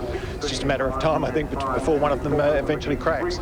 Well, the longer that Brisbane hold them, are they more likely perhaps to be the ones that cause a big upset? Well, I think so. The Brisbane team's a very young team and very fit. Whether or not the right side of Perth can maintain the momentum they had that quarter will be the question in this next quarter. Well, as the national coach, how have you viewed the past 2 months of NHL hockey? Well, I think it's been good because the younger players have had an opportunity. Some of the Olympic guys decided not to play in this comp. They needed a rest, and it's given the younger guys an opportunity, and we've managed to pick a few of them out for a tournament coming up in India. That's in early January. You head off for the Indira Gandhi tournament. How many nations taking part there? Well, there's 6 nations. It's got a couple of the top nations. It's got India, and India will have their top side there. The Dutch are going to be there, GB. So it'll be quite a good test for some of the younger players. Given the Olympic year, a reluctance from some of the senior players to join in, forcing you to pick younger guys, or the other way around? Well, not really a reluctance. We felt that we shouldn't consider them. The build-up to the Olympics was really a 30-month build-up, and at this point of time, some of them need that break, and we basically didn't consider them. We only considered the players that either hadn't played a lot of games over the past 12 months or players whom we felt the training would have no adverse effect on. So I'm sure they would have made themselves available if we had needed them. Well, it's in Lucknow in India, and people that have played there before said it is a pretty tough tournament, so it's a pretty good proving ground for the youngsters. Yeah, it'll be a great chance for them to show us that you know, we should consider them for the #1 Australian team, which we picked to play in a tournament in July. Okay, let's hope, Frank, that you've got a lot of likely lads to select from next time you come to pick an Australian senior side. All the best. Thanks, Peter. Yes, Richard, the subcontinent, a good place to go to gain experience and to get used to different climates and diets. Yes, certainly been there a number of times, and in fact that tournament is in fact going to be played in Bombay, where the World Cup was played in 1982, and they've now got an artificial pitch there. Just going to Bombay in itself is one of life's great experiences. About 11 million people, about 3 million of them living on the streets. So you go there, and I think when you go there, you come back with a great appreciation of some of the problems of the world. The hockey's always very good. Lindsay Woods, the Brisbane keeper, getting a bit of a towel down, as is Jason Hale, and Woods has been in the firing line. Yes, here's the penalty corner. They went for the 1-point play.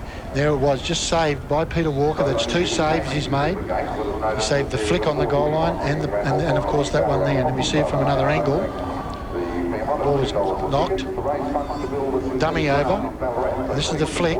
Sorry, not the flick, no, the drive. It's bounced up in the air, but again, Woods, very good position to make the save. Well, we've criticised their conversion rate, but in their defence, you have to say the teams aren't used to constructing a 2-point play. This is only a new rule this year. Yeah, the power play of the 2-point play is something that's just come in August, and of course hasn't even been played in the domestic competition as yet. So we've gone straight from the Olympics straight into the power play or the 2-point play situation. Given another year or two and teams have time to work out the variations. I mean, the Perth Thundersticks played some very good variations, just haven't had the ability or the skills to finish them off, and that's when they miss a guy like Corbett, who's so good in the hitting and the flicking department. The penalty corner stats, well, you can see Perth enjoying nearly a 3-1 margin there. They've been awarded 11, and all but one of them have been 2-point attempts, and Brisbane have shared them 2 and 2. And well, credit to the goalkeepers. To Giovanni, as we mentioned earlier in the game, was well, the big boots to fill, Deletti's, and Giovanni has done it well. And at the other end, Woods, he's going to India, isn't he? Yes, he is. He's been the goalkeeper who's been included with Deletti. Lindsay Woods has been away with the Australian Institute of Sport team to Europe, played very well, but hasn't been able to break through that next level with Dreyer and Deletti being in the team, and of course Stewie Deering from Newcastle, who we saw last weekend at the National Hockey League. As we watch again on the replay, another penalty corner, gone for the play. There it is there, and the flick, and there's Walker making the save on the goal line. So he's made 2 very good saves, and as we said from Newcastle last Sunday, he was in our best players last week. Had a big task today on Mitten, but done pretty well, and of course he's made 2 big saves, so he's justified his selection again. Mitten's got away from him once or twice, but you only have to look at the scoreboard to realise that he hasn't done the ultimate damage. Yeah, just going back to Lindsay Woods, he's been a very, very good player.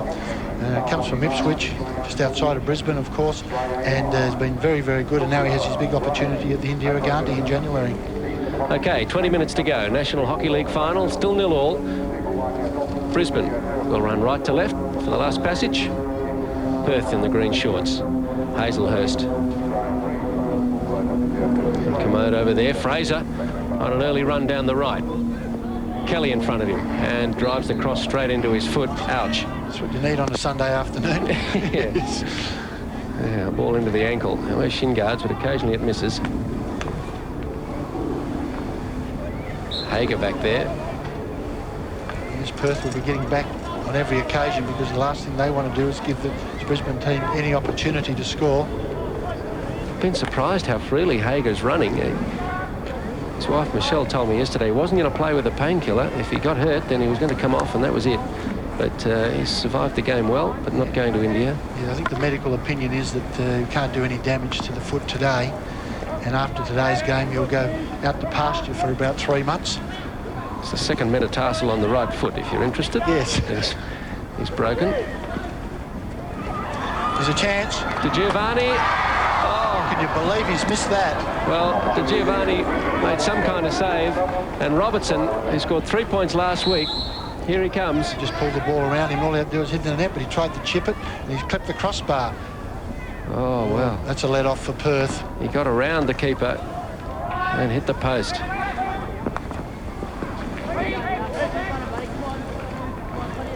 I guess you can't get them any easier than that. John Robertson scored 3 points last week in the Newcastle match. But missing that in the last quarter against a team that struggled all day to score.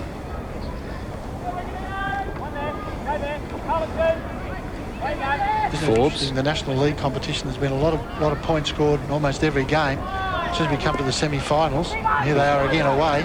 Bransgrove. Still Bransgrove, and long corner given. As we come to the semi-finals, this competition, the defences close up and goalkeepers get into top form, and there's hardly any goals scored. Brisbane, Hale. Slapped away by Blunk. That'll be Perth's ball. Kelly.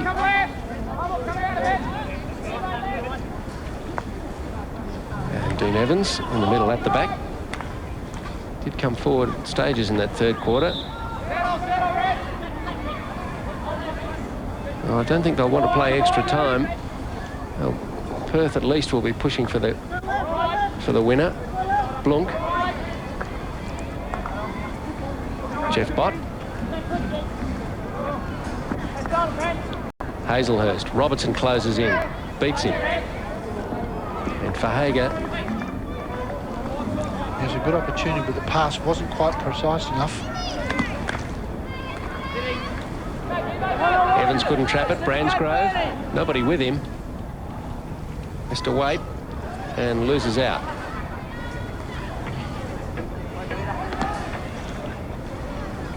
Hager again is off. Mitten. Fernandez was waiting. Pushed the ball too far, says Don Pryor. And over the goal line. Bruce Robertson off Hager's stick.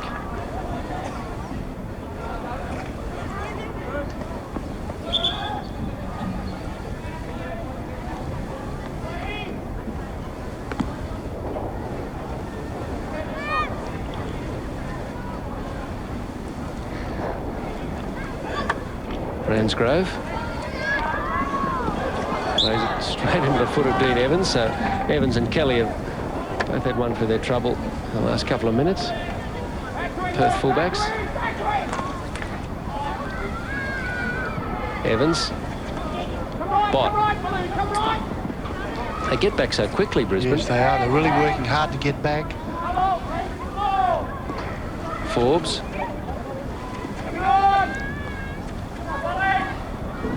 Forbes has made a lot of ground down that right side. Hale. Forbes again. This time. And again into the side. Oh, Brisbane had 2 very good chances in this quarter. Bransgrove failing to convert. But it's Brisbane creating the chances. There it is. He's pulled around the goalkeeper, and De Giovanni's done very well. This time it's with Perth. Fernandez pushed out of the way. Nothing given by Pryor. Nothing going right. Both ends of the ground. 2 opportunities.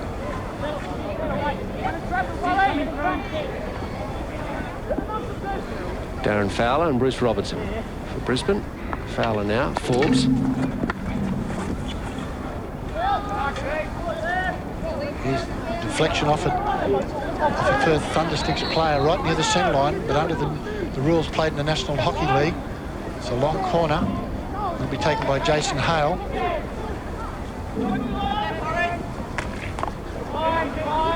Well, didn't get very far. There's no one there to help him.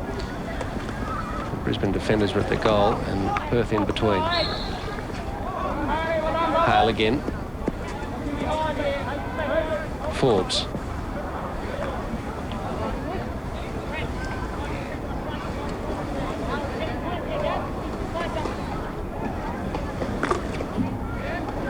Full credit to the Brisbane Blades. They've got 3 or 4 players in this team who would be eligible for the Junior World Cup next year. And here they are playing against a team that boasts 5 or 6 internationals, many of them Olympians. The score still, Dean Evans. Got away from Bransgrove that time. He's a class player, Evans. Needed to, was one-on-one, Fernandez. Here's Jeff Bott. But again, Robertson and Fowler hustling back. Penalty corner. Yeah, underneath him and on the foot. Penalty corner inside the circle. By Don Pryor indicating a stick check, I think. Those Brisbane defenders just come from the clouds. Looked like he was away. And then 3 men were on him. Interesting to see what's going to happen on this. Ready? It's the 12th penalty corner. Down hard, come on. Jeff Bott. Ready? Drag it in this time. He's been sharing this duty with Fernandez. Out to Evans. Bit of a clumsy trap. Blunk, reverse stick. Mitten. Came off his arm. There's nothing's going right. Blunk. The option was a very difficult option. Clement waiting to come on. Christian Blunk might be very good on his reverse, but he was going to have to be from that situation. Fernandez. Godoyne. John Robertson has Brown on his outside. Here's Brown. Kelly back for Perth.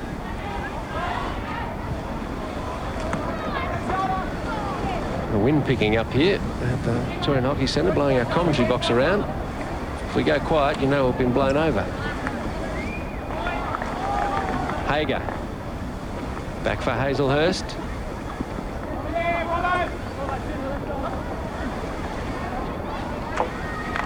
Fernandez. Again, deflection by Lindsay Woods, I suspect. Another long corner. Fernandez has the shot.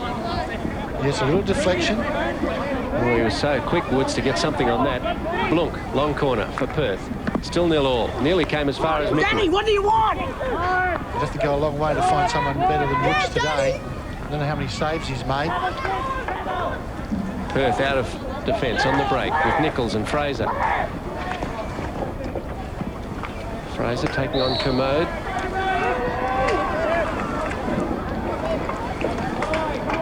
Bott coming off. So Clements on. Mitten. And Walker was there. Starting to push forward a little in greater numbers, Perth. That means there's plenty of room in the midfield like now. Bransgrove. A good tackle by Evans. John Robertson, though, has it for Brisbane. Fraser. There's a chance for Cameron Fraser. Got away from Kelly. Again, Brown is with him. Can't get it to him. As Perth were back in numbers, and a little stopping tackle there by Peter Hazelhurst right on the 25. I thought Cameron Fraser should have run straight then. Just use his pace. He's a big, strong lad. It's got to be retaken outside the 25. It's with Brent Nichols.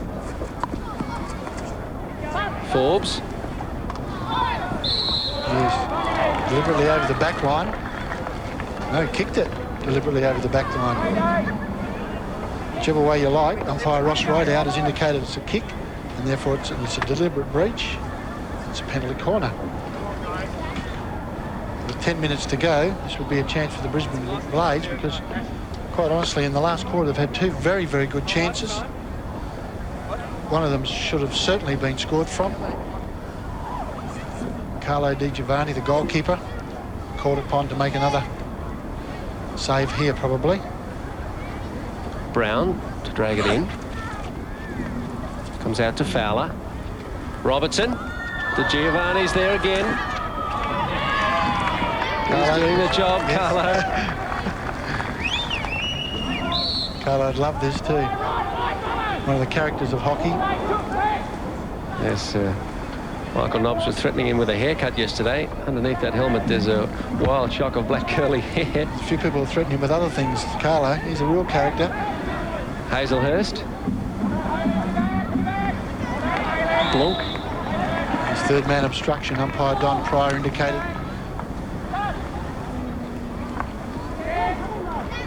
Bruce Robertson was well ahead of John Robertson.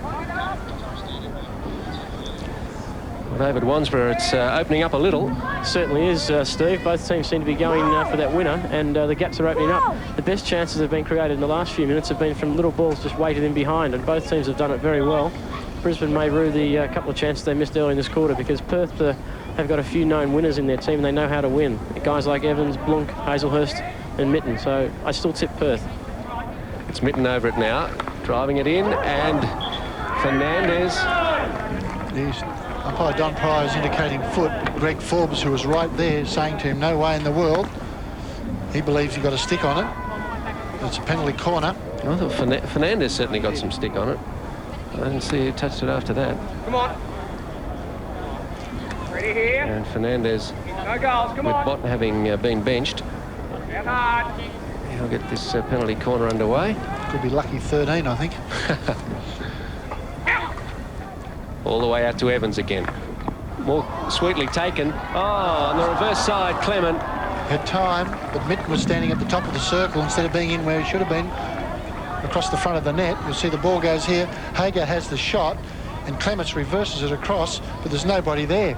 There's Grant Mitten at the top, walking into the circle. Mitten, Hager, Mitten again. That'll be a penalty corner. Number 14. Well, how many chances do they want, Perth? Out here. I hope to think what the score would be if Boverlander was playing from Holland. It's all right. You're looking Line it at up. Or Dr. Fisher. any of them. Very handy.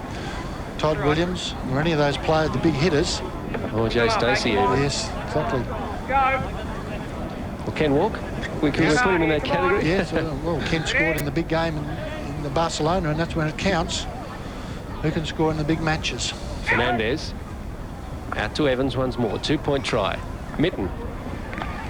Oh! He's missed by an inch. Went straight past Woods. He shakes his head. I can't believe he's missed from there. Well, there's 1,000 people around the ground doing the same thing. How can it stay 0-all? 6.5 minutes to go.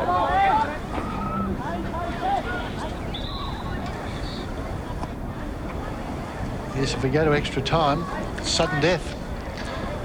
Mind you, that's not going to make any difference. They can't score, and haven't been able to score in 80 minutes. Godoyne. He's Mitten again. Can he get past Walker? Chops it back, but only to Fowler. Gone over the back line, I suspect, but no. Oh, over the side at least. Godoyne. Hazelhurst.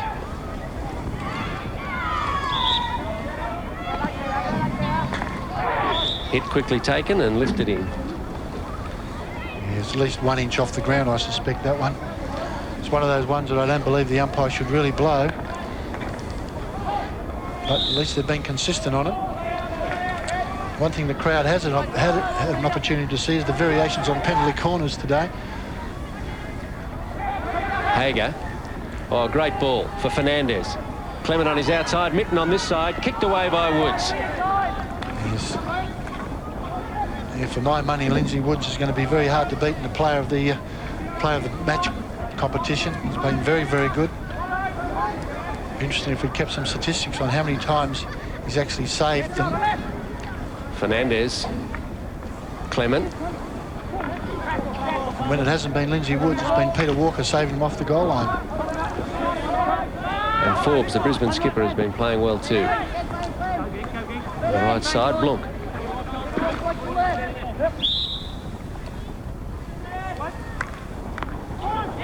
Bruce Robertson. Blunk once more. And off a defender's stick.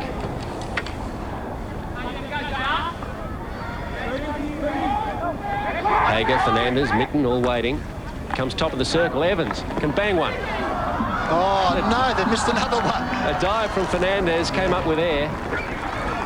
John Robertson, bad miss, and here they come. Brown. It's 3-on-3. 2 on the other side. Fraser with Hale. Oh, good defence at the back from Commode, is it? Yes. Fraser again probably should have run straight. This is the risk Perth have been running all day. Failed to convert at one end. On the fast break is where Brisbane have looked most dangerous. From that shot of Dean Evans's, Lenny Fernandez had a very good chance. Hazelhurst. Now it's Fowler intercepting for Brisbane. A lot of space in the middle now, Richard. Bransgrove. Tired bodies. Hale comes to Commode, beats him. Oh, that was a chance for Nichols, top of the circle, but the ball was bouncing. Hager. Hazelhurst again. Fernandez. Looks running outside him. Not that quickly, though. They're running out of puff, the boys. Clement. And Bruce Robertson pushes for the safety of the sideline.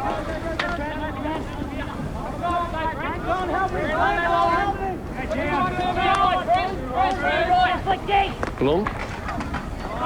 And Forbes.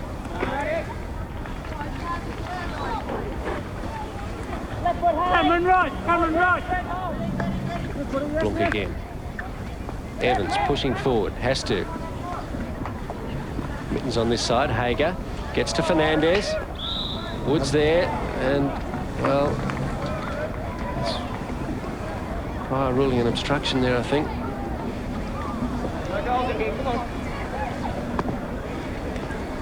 So what will Perth cook up here? Come on, yep. 15th penalty corner. How many can you have, they ask? Well, there's no limit. No. Remember the national team, once we had 19 in a game and scored none, so certainly a frustration for the coach sitting on the sideline watching this happen. 2 minutes to go. 0-all. Out to Evans for Perth. This time, Clement. Woods there once more, but it's Fernandez. Well, I thought he was offside, but umpire Don Pryors believes he wasn't. Forbes remonstrating with Pryor won't do him any good. Brisbane have it anyway. Goodwin. Hazelhurst.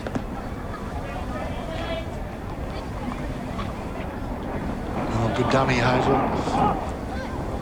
Little the old magic there. The mind was willing, he knew what he wanted to do. 5 years ago, he might have done that very easily. He was bamboozling Bruce Robertson. Hazelhurst still. 3 men around him. Because no one likes winning more than Peter Hazelhurst. Been a great competitor for Australia over a long time. The twilight of his career now. Oh, Mark Hager's got one under the chin. Still had the courage to make a tackle. I think he's all right. He's walking around. When you're in the wars, they say. Under a minute left. Still 0-all. Brisbane and Perth.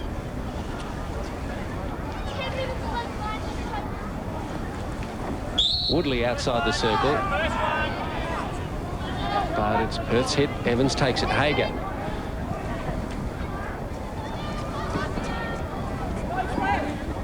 Fernandez squares it for Hager. Mitten had to stretch to catch it. Walker. Woodley. 20 seconds left. Evans.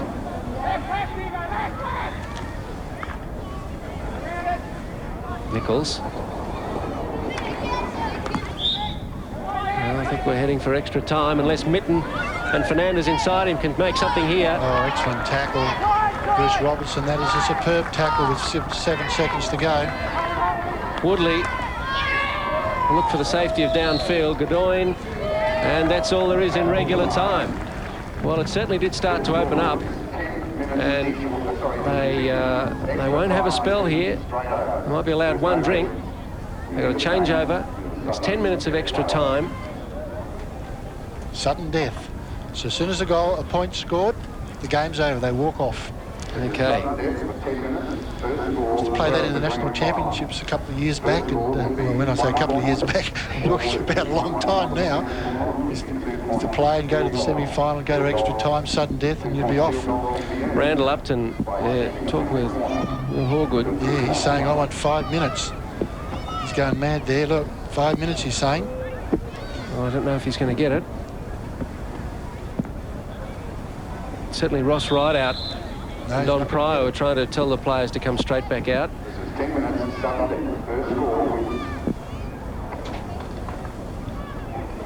But they're going to take a minute or two, whether the umpires like it or not. Well, I think they should have time to get a drink. They've been playing for 80 minutes as it is.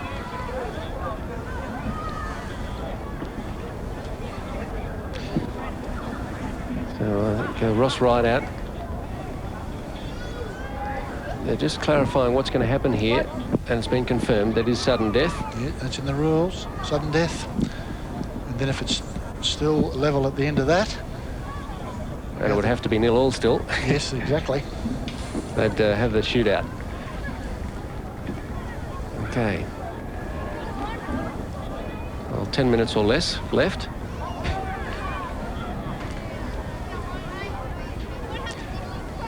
So we'll stay with this till we have a result.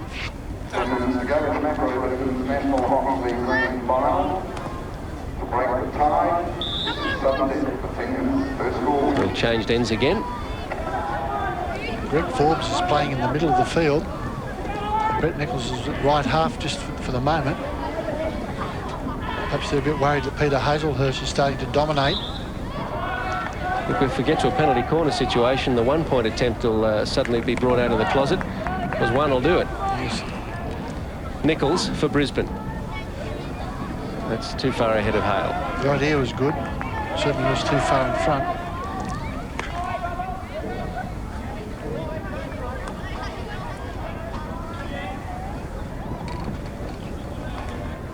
Dougie Bransgrove will certainly be kicking himself after missing that very, very easy attempt where he pulled around the goalkeeper and then chipped it into the upright. Well, anyone who had half a chance today would be kicking themselves now, because one would have done it. That's it. And all those penalty corners that Perth had. Here is Bransgrove, up over halfway. Well, an imaginative ball, but it's too far. Giovanni can watch it go over the goal line. Christian Blunk. So under the new rules, there was almost no stoppage for injury time, so the 80 minutes that have been played at full speed. So they are tired. Mitten in that corner, dispossessed by Walker.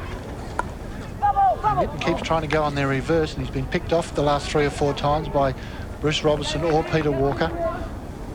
Probably needs to look at pulling on the inside of them and changing the angle that he runs at them. Kelly spreads it right for Evans. Fernandez.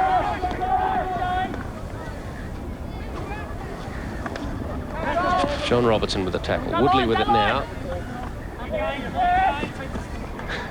Robertson gives it back to Godoyne. It's in the air. Free hit to Perth. Has to be retaken.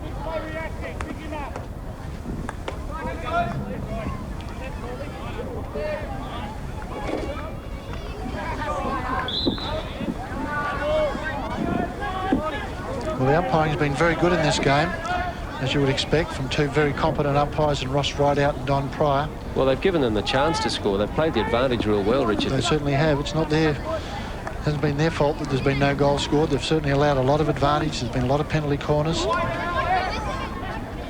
Fernandez, midfield. Oh, plenty of room there. Fowler in front of him. Comes back in for Hazelhurst.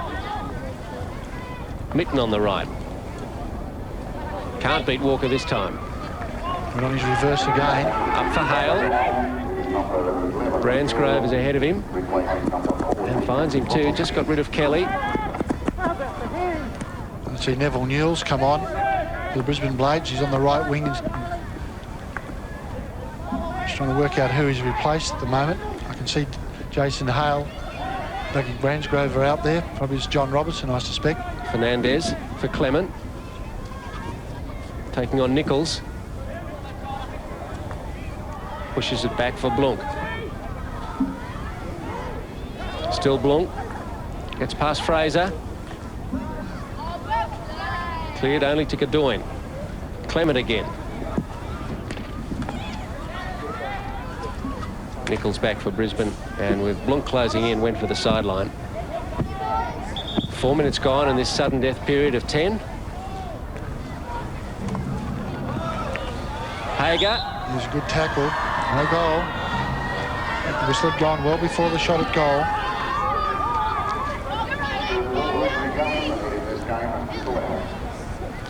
Bruce Robertson for Brisbane from 16 yards. Hale for Brisbane. Bransgrove. Neville Newell's outside him. Newell over it now. Woodley. Runs into Godoyne and Evans. Given back to Forbes. He was off a foot there, I think. Hazelhurst, the veteran, gives it to Evans. Clement has Blunk on his left. Oh, good ball to find him. Can he get past Fowler? Penalty corner. Yes, will be. Yes, a very bad tackle. Inside the 25. There's no question about a penalty corner then.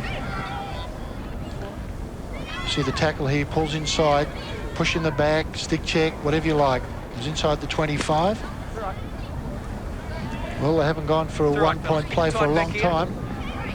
Well, who would you tip as the power hitter? Well, I'm surprised that Christian Blanc is not standing on the left of the battery as I speak. There he goes now. Nope. Changed the round again. I thought Christian Blanc might go to the left of the battery and they knock it to him for him to hit. He's standing on the right of the battery. 4.5 minutes left. Fernandez to drag it in. Well, they go for the one-point attempt. The defenders break early. I suspect they'll go to Blanc and then the wall pass to Hager. Fowler and Robertson broke. Once more. Well, sometimes they break just to try and force the... get some knowledge about what's going to happen in this play. Here we go. One-point attempt. Hager. Blanc this time. Deflected. Long corner.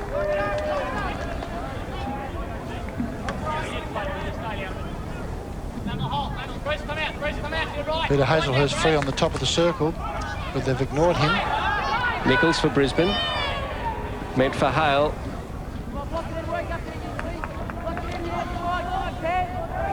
Three and a half minutes to go. Still no score. Hazelhurst. And Mitten. Not inside this time. Walker takes it quickly. Woodley.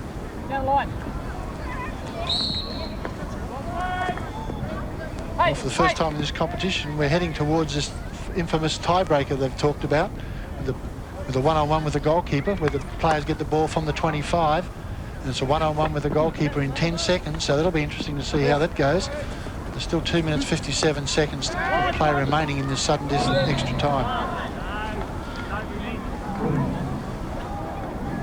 Woodley for Brisbane on halfway. Leaves it for Walker. Hit it straight into Fernandez.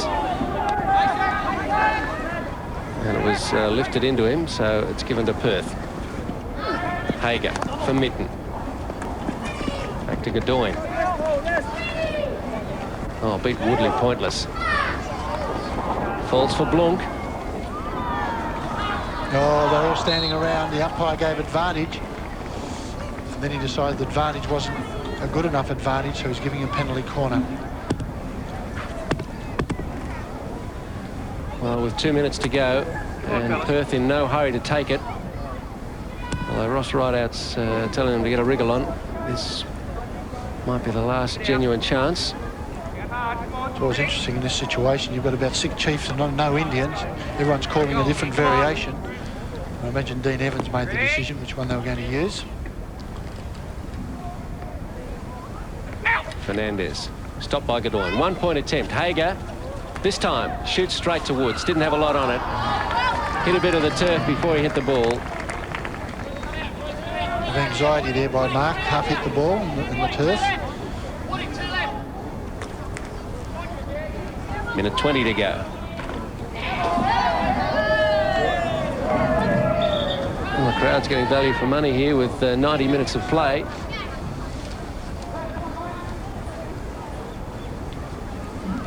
Fowler for Brisbane up the line.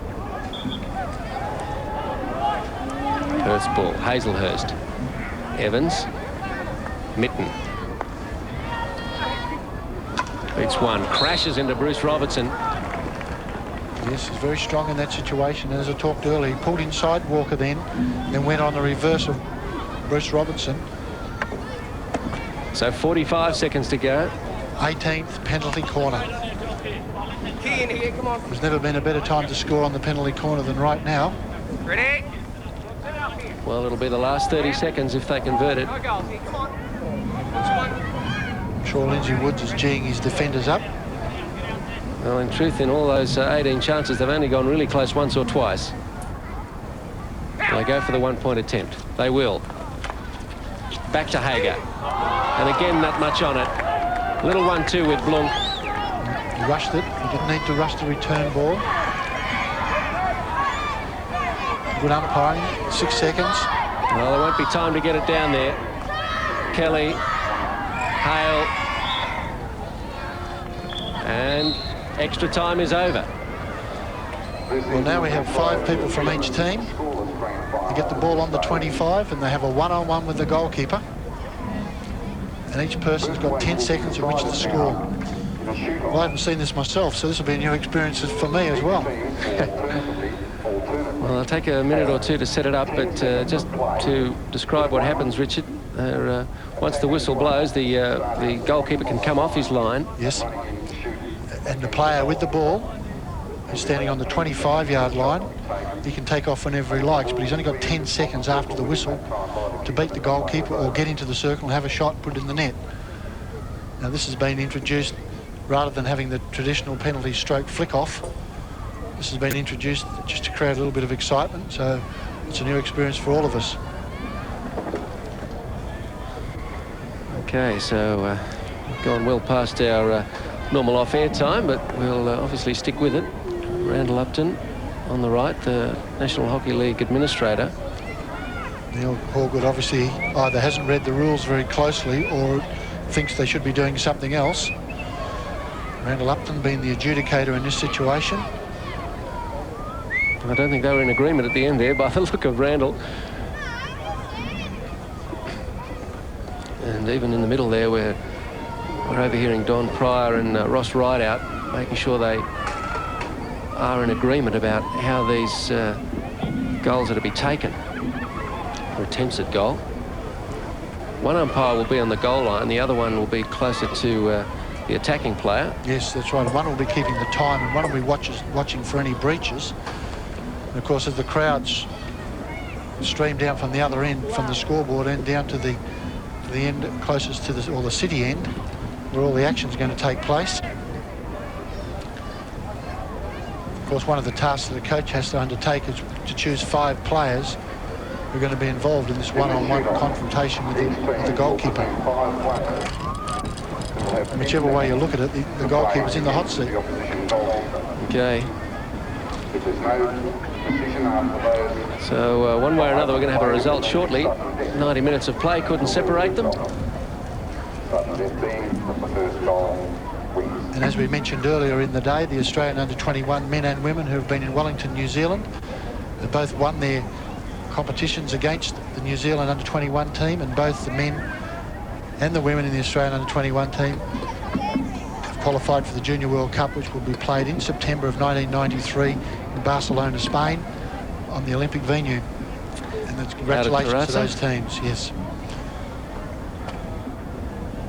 Okay, well, it's a soul-destroying way for it to go.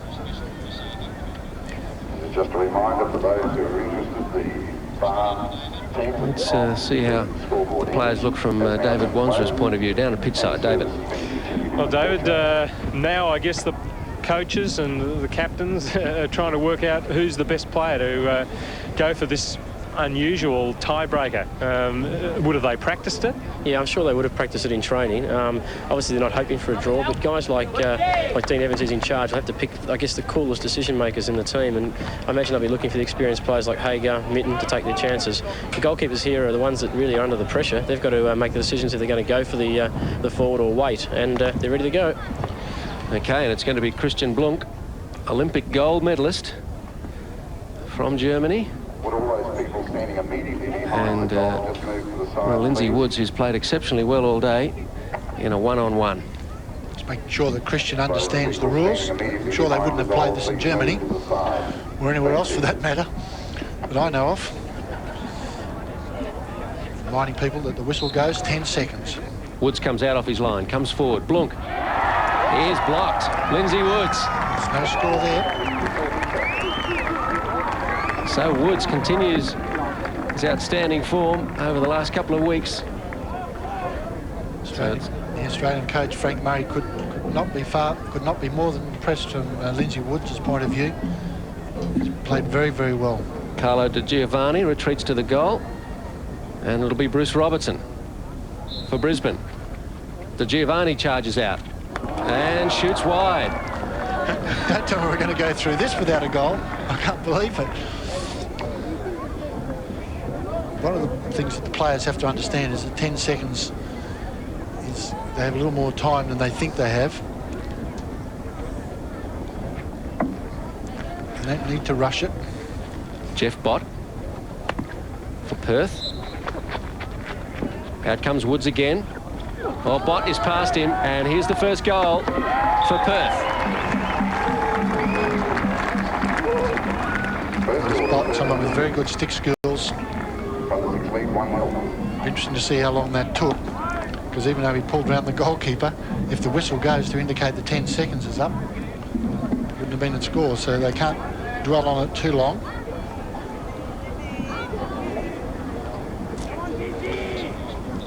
John Robertson takes on De Giovanni and gets it past him. So Robertson, who was the point scorer last week in Newcastle against the Canberra Lakers, makes it 1-1. A reminder that at the conclusion of this playoff, nobody is allowed off the ground until the completion of the presentations. Thank you. So 1-1. Woods is ready. Fernandez ready. And saved. Yep. Very good save. Woods the man again. As Lenny Fernandez tried to pull around the goalkeeper, didn't protect the ball, which enabled Lindsay Woods to sweep the ball away with his reverse stick.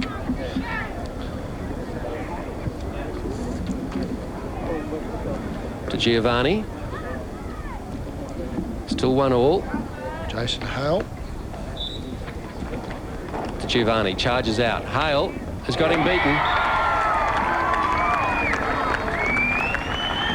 So 2-1, Brisbane lead.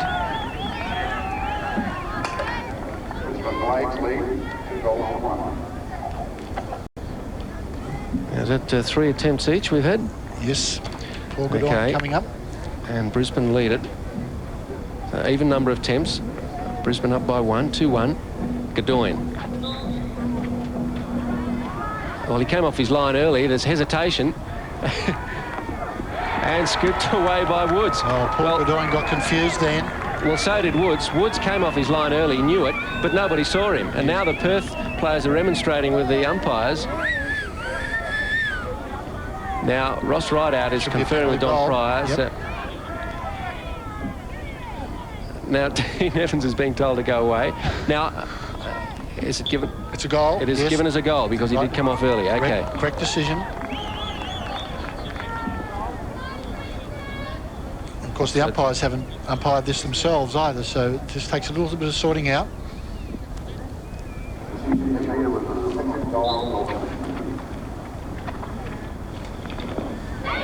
Fraser misses.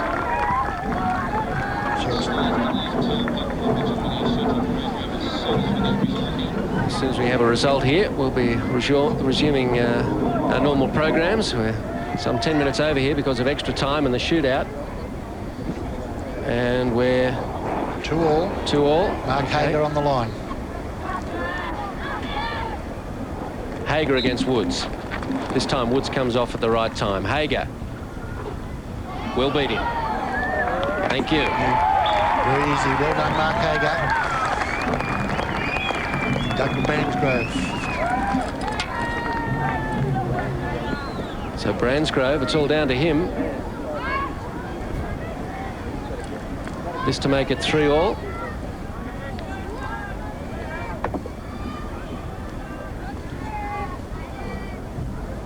Doug Bransgrove against De Giovanni.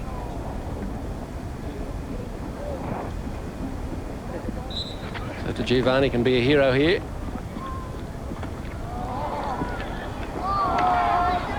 And the ball. Penalty goal, yes. Yes. Unfair challenge from De Giovanni. So it is 3-all, although the ball didn't find the net. 3-all. And now this is sudden death. So the first team to miss one. On equal opportunity, on equal turns. Yes. Okay. Under the same system, it's sudden death. And I would imagine that Mark Hager will take the first one for Perth.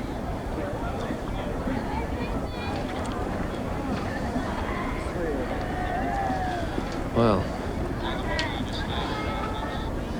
again, we can only tell you that this has to be over shortly because we're in sudden death penalty shootout.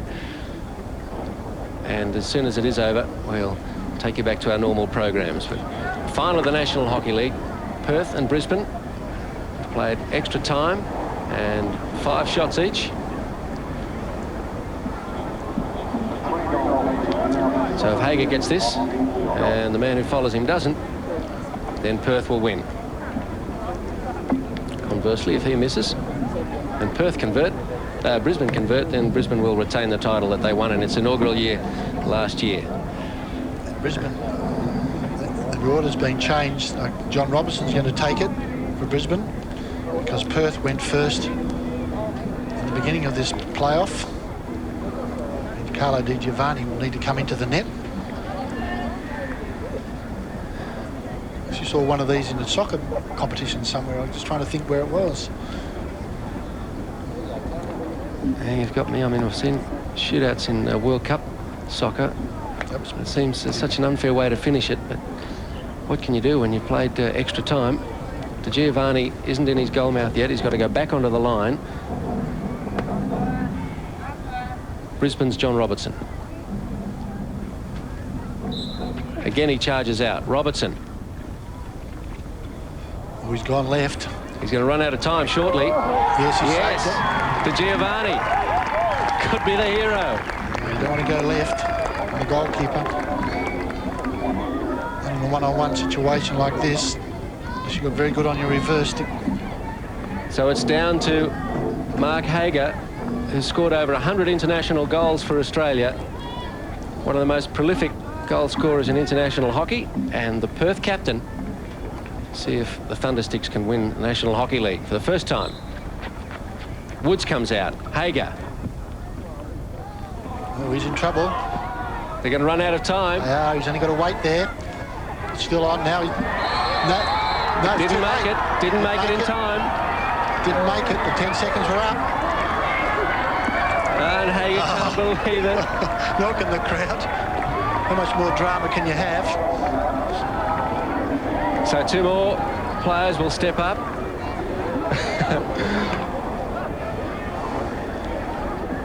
Jason Hale coming up to take it.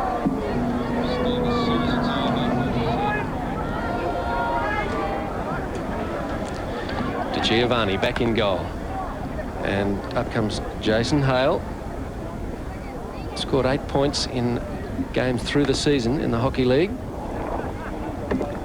Never has he needed to score one more than now. Pryor, the umpire, blows it on. Hale. 10 seconds ticking away. You better hurry up. De Giovanni flicks it away. Pretty happy, Carlo. He doesn't want to let Damon Deletti back in this team. But, well, in fairness to the players, they've not played this before. Jeff Bott. Well, Jeff Bott has the stick skills and the dummy. The goalkeeper here, and if he uses them... Woods is ready. Out he comes. Jeff Bott. He's gone left, but will win it. Yes, they've won it. And finally, after extra time and a penalty shootout, the Perth Thundersticks take the National Hockey League in Melbourne. Steve Rebellion on behalf of Richard Agger signing off for ABC Sport. We now join our scheduled program, Mpingo, the tree that makes music.